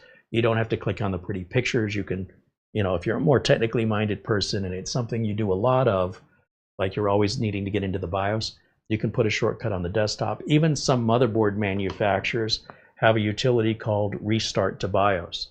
So if we look at, let's jump back over here for a second. Trying to think who does that. Is it ASRock? Let's take a look at the ASRock website here. If you type in, we've got an ASRock B760. See, I should have bookmarked the page. B760 Pro RS D4. And then we're going to go to the downloads section. So ASRock.com is the website we want. Always pay attention to where the search results are taking you. So under downloads, Restart to UEFI is a download available from ASRock, where you don't have to do that whole Theo Joe thing. You can just, right here, it's a utility provided by the motherboard manufacturer. And again, you know, information is knowledge. And the fact that Theo Joe has such a big audience that he can get information out that's been out before, but nobody was aware of it. He's got such a large following that he can help spread that information. But it's just a process built into Windows. It's even, you know, restarting and shutting down, all that. We were making those command lines back in Windows XP days, and it's all the same stuff. Anyway, if you want to learn more about it, of course, check out Theo Joe's channel. It's very good. He does very good work. But also, you might want to just check your motherboard manufacturer for a free utility that does it for you. Or maybe wonder why you're getting into the BIOS so often. You need that. That's what I want to know. Like, why would you need that? Anyway, I appreciate the information. It's all good. What else?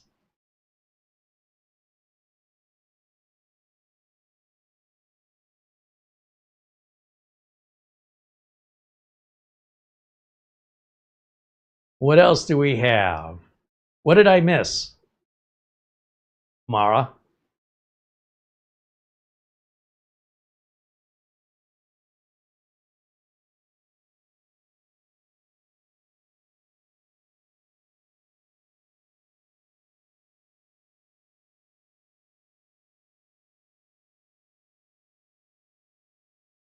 Oh, I covered it? Oh, Acronis. Yeah, I think that's a great idea. I love it. I don't mind putting Begowden to work. I would love to see you go at it like that. That's great. We'd probably have it done in like 3.5 minutes. And what do we do with the rest of the 2 hours? Do what you did last time. I know. I'm just kidding. Talk about all the nitty gritty and super secret knowledge about Acronis and whatever else. I think it's great. You don't have to twist my arm. See? I'm all for it. You're I can. all for it. I, We have to wait for I'll bet you Acronis. Begowden can pick those heavy cases up with one hand. Be like, where do you want this? Is heavy, Carey? Let's see, what are the biggest ones we have? Robot's foot. Your ProArt Z890. Mm-hmm. That's actually not as heavy as I thought it was going to be. Apache. Oh, the Apache helicopter. Maybe Oh, they can yeah. get 'em to Put come out Begowden with to that. work on that. Yeah. He can put it up on the counter for me. He totally He could also disassemble it and rebuild it and put it all back together and move it back up. You know could what have him should move it do? up the stairs. Is let him do all that. He's You an stand ox. back and just give the rundown. Just about be the what's foreman happening. and the supervisor. There you go. That, I'll that be works. the I love it. what do you call that guy that in the sports, the sports announcer? Commentator. I'll do the commentator. I'll be the build by part build commentator. Perfect. There he goes, ladies and gentlemen. He's at the startup line. He's got his Phillips #2 screwdriver by his side. He's a rookie of the year and was selected earlier on as a, what do they call that, a freelance player?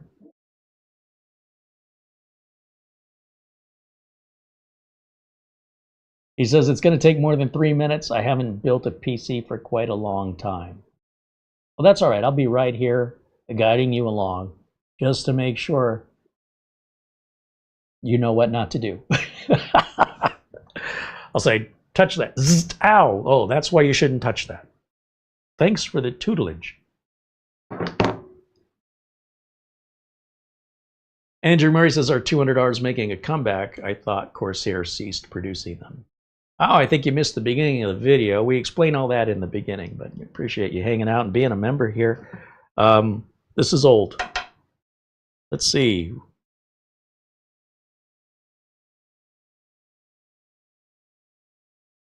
Oh, good there. So DVR mode should be working. So if you're just joining us or you joined us late, you can always rewind this live video to go back and see what you've missed. It might answer some questions.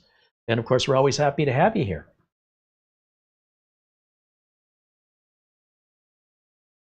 And I think that'll wrap it up for today. It's pretty quiet in the chat room now, so I think we've answered everything we can answer.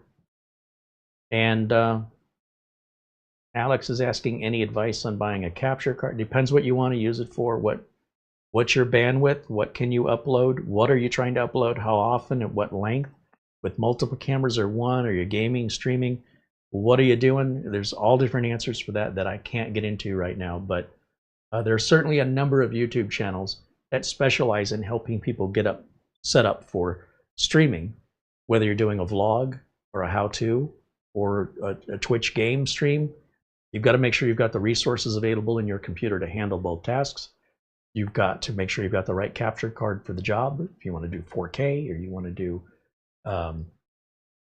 multi-screen recording, you need to make sure you have even the upload bandwidth to even make that possible, let alone the CPU bandwidth to make that possible. So there is no one size fits all as far as capture cards go. It's like asking, what car should I buy? Well, do you want an SUV? Do you want a Jeep? Do you want a pickup truck? Do you want an electric vehicle? Do you want a hybrid vehicle? Do you want a sports car, or do you want a minivan, or do you want, I mean, it just goes on and on and on. And you say, well, they're all cars, but they're designed to meet the needs and desires and budgets of each individual in whatever color and style. So it's just not that easy of a question without getting into the nitty-gritty. But again, there are content creators that specialize in telling you the tools that they use or recommend for different types of content creation. I mean, if you just want to do a vlog, you've already got everything you need in your phone. You've already got it all. So anyway, just as an example of how much variety there is and why it exists for budget and need, what's in your mind? When you say streaming, we don't know what you mean by that. Like cooking videos, interviews, how-tos, gaming, yeah. PC gaming versus console gaming, yada, yada, yada. 4K, 1080. All right. With that, I think that'll wrap it up. Thank you guys so much. I really do sincerely hope you had a great Christmas day yesterday. If you hung out with us, it was a lot of fun. We appreciate you guys shared your Christmas with us. And we will have a brand new build video tomorrow, being Friday. We always do live videos every Friday at 1 o'clock Arizona time. That's currently 12 p.m. Pacific, 3 p.m. Eastern.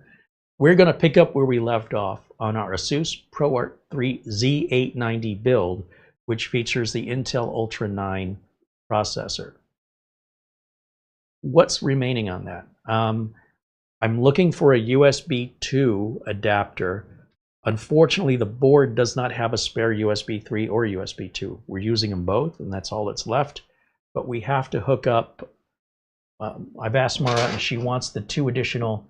On top of the ProArt case, there's 2 USB 3 Type A's, 2 USB 2 Type A's, and a USB Type C 3.1. So we've got 2 USB 3s, 2 USB 2s, and a USB Type C.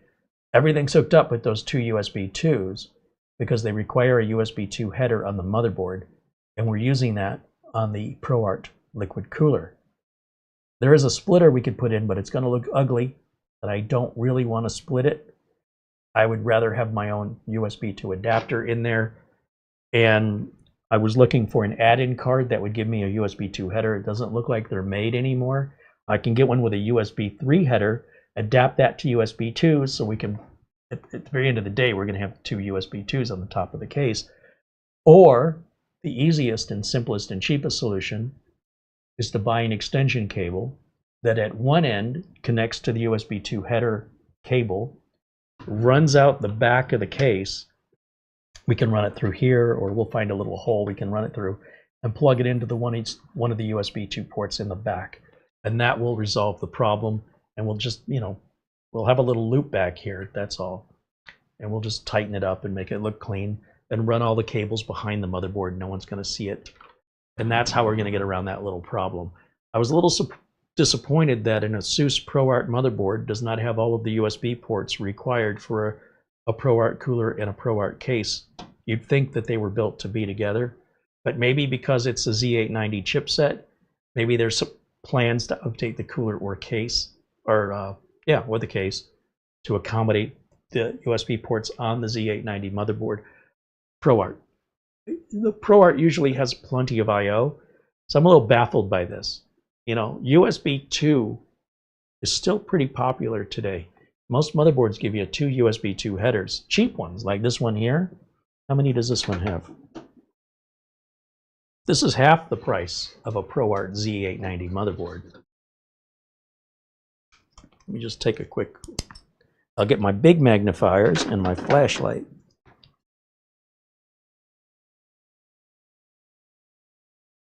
Oh, well, guess we only have one. But we also have, again, on the same as the ProArt, we have the 3.0 and the Type-C 3.1. So this board's pretty well decked out, but it does look like that's the going trend that has apparently started within the last couple of years, where motherboard manufacturers, at least on the latest Intel chips from 12th, at least from 14th gen forward, they're starting to remove one of the USB 2 ports. Now, many of the higher end boards give us 2 USB 3s. This one only gives us 1, but the one we worked on, was it the day before yesterday, the ASRock Live Mixer gave us 2 USB 3s.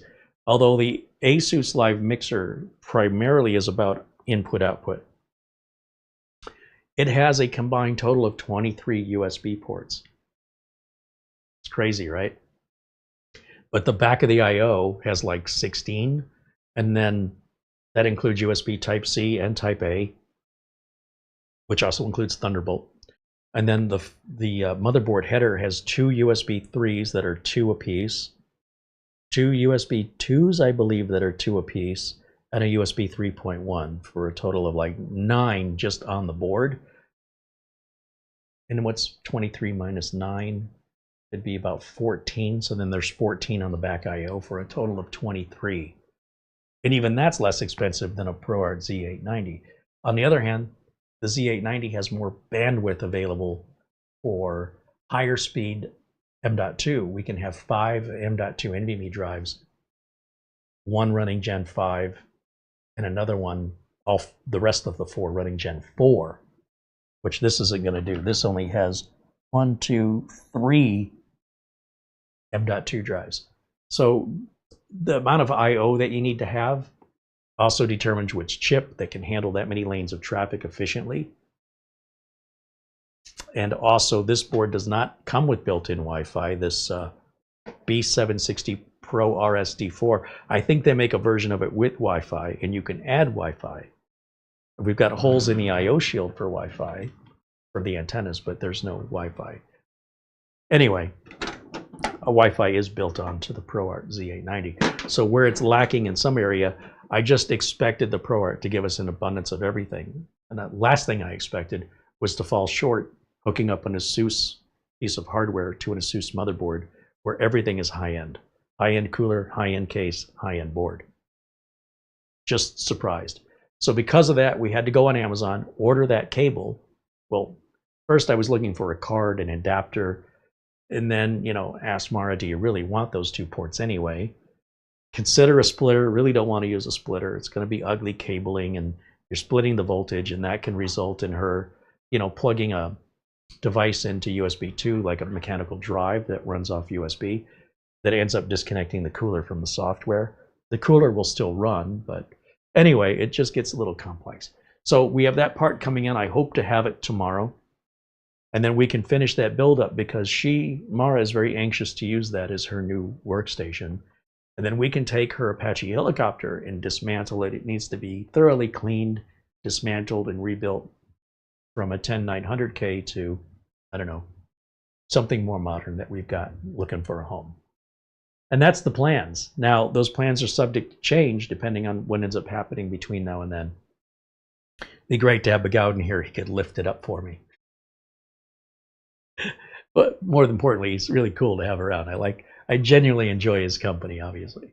Thank you guys so much for watching, and be sure and remember, we have our discounts for Acronis, 30% off. In fact, I think they're still running a 50% off deal on the home version. We have 30% off using a coupon code for Windows licenses and Office licenses that are 100% legal and supported 6 months by the seller.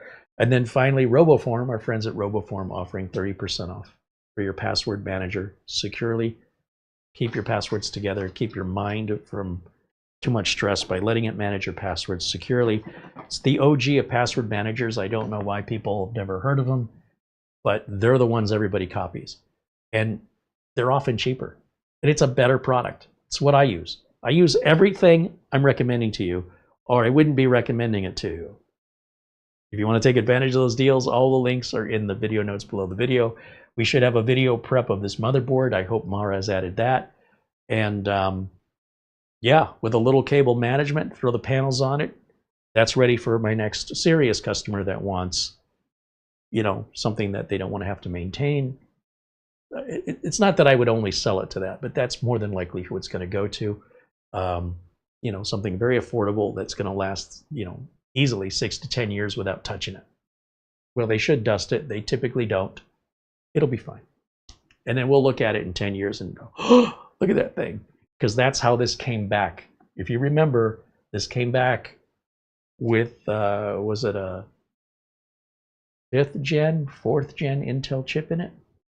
And so we just gutted it, cleaned it, put a brand new modern motherboard in it, kept the power supply, took out the optical drive, and it's like brand new all over again. And that's the great thing when you buy a good case. You can use that case for decades. Granted, the case doesn't have Type-C USB on it, but you know, if you really like a case and it's not too fad-oriented, and you know, you have a timeless design like this, it's also cheaper. A case like this was $65 all day long, and it's no nonsense. I can't stress enough what a great case. We probably sold more of this case. In fact, Corsair sold more of the 200R than I think of any other model case. Why they would stop making it, I don't get that, but you know, what do I know? That'll wrap it up for me for today. Thanks to all of you, especially all the members and contributors. Without you guys, these videos would not exist. And again, if you're in the Phoenix area and you're looking for PC repair, or you're looking for a good deal on a build, reach out. Let me put our email up on the screen. You can reach out to us for private questions like that.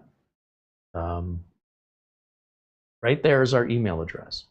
And if you reach out to us at that email address, you'll get a response within 24 hours. If you've not been receiving a response within 24 hours, we likely never got your email. So double check your spelling. And then if that continues where you're not getting a response, let us know in a live message when we're live. Because maybe you've ended up in the spam filter for some reason, although we do our best to look through that. As you can imagine, it gets pretty jammed up in there, given that we put it out to the world, the email address. We get a lot of unwanted content. But nonetheless, we love to hear from you guys.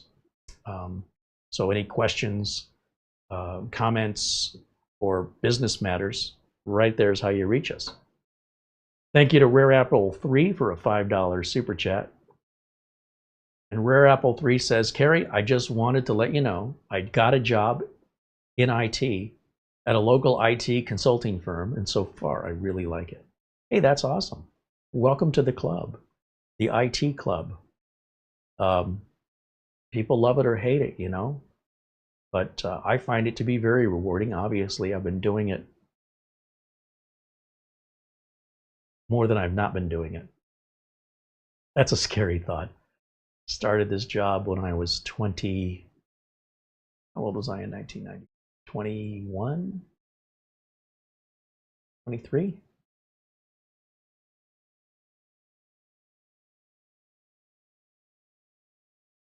It's 21. And I'm 57 now. So the first 21 years of my life, I would say 10 years of that it was just for fun. And ever since that point going forward, it's been professional, meaning I've been working for other people that I'm held liable and accountable and responsible, and I get paid. 36. No, it's not 36. It was 21.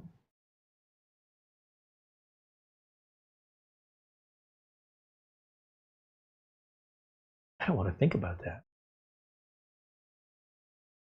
But yeah, I've been doing this longer than I've compared to when not doing it. It's freaky. Obviously, I must like it. Something keeps me coming back. Very few careers last longer than 30 years anymore, so I'm very fortunate. I got an early start. All right, guys, that'll wrap it up for us for today. Thanks, of course, to Mara, doing all of our administrative tasks in the background, the thumbnails, the detailed descriptions under the videos. She handles all of the communications. It's fantastic. Put her to work. We'd love to hear from you. Thanks again for you guys hanging out with us. Thanks for all of your Super Chat contributions, your memberships, and your friendship. That's most important of all. What an amazing community. Thanks for being a part of it. I hope I got everybody's Super Chat. I hope I didn't miss anybody. Acronis verifies, yes, there is a 50% discount. That's through Acronis. It's not through me. For the home version of TrueImage up until January 9th. You got about 2 weeks. It's 20% off on Essential and 30% off in Advanced, but we get 30% off everything here. So in some cases, our deal's better than their deals, but in some cases, their deals are better than ours. So we always want to make sure you are getting the best deal. That's the most important thing. So thank you for the update on that. And Acronis says the email is also available from the About section of the channel. Yeah, but you tell people that, they don't know how to get to the About. A lot of people don't. Not to, you know, they just, some people watch on a TV, it's not real obvious. But yes, we do keep the email there as well. Thank you again. Thanks to Acronis for hanging out with us today. It's always good to see our friend McGowden. Terry says, great stream, Carey and Mara. Thank you. Have a great night all. Thank you, Terry. And Luke Greeny, all of our friends, Buster, Oystein, Peter Laycock, Mark Gaines, Paul Gray. Yeah, you guys rock. All of you rock. That's going to be it for today. I'll see you all again tomorrow. I hope you'll join us 1 p.m. Phoenix time. Once again, that's 12 p.m. Pacific, 3 p.m. Eastern. And until next time, bye for now.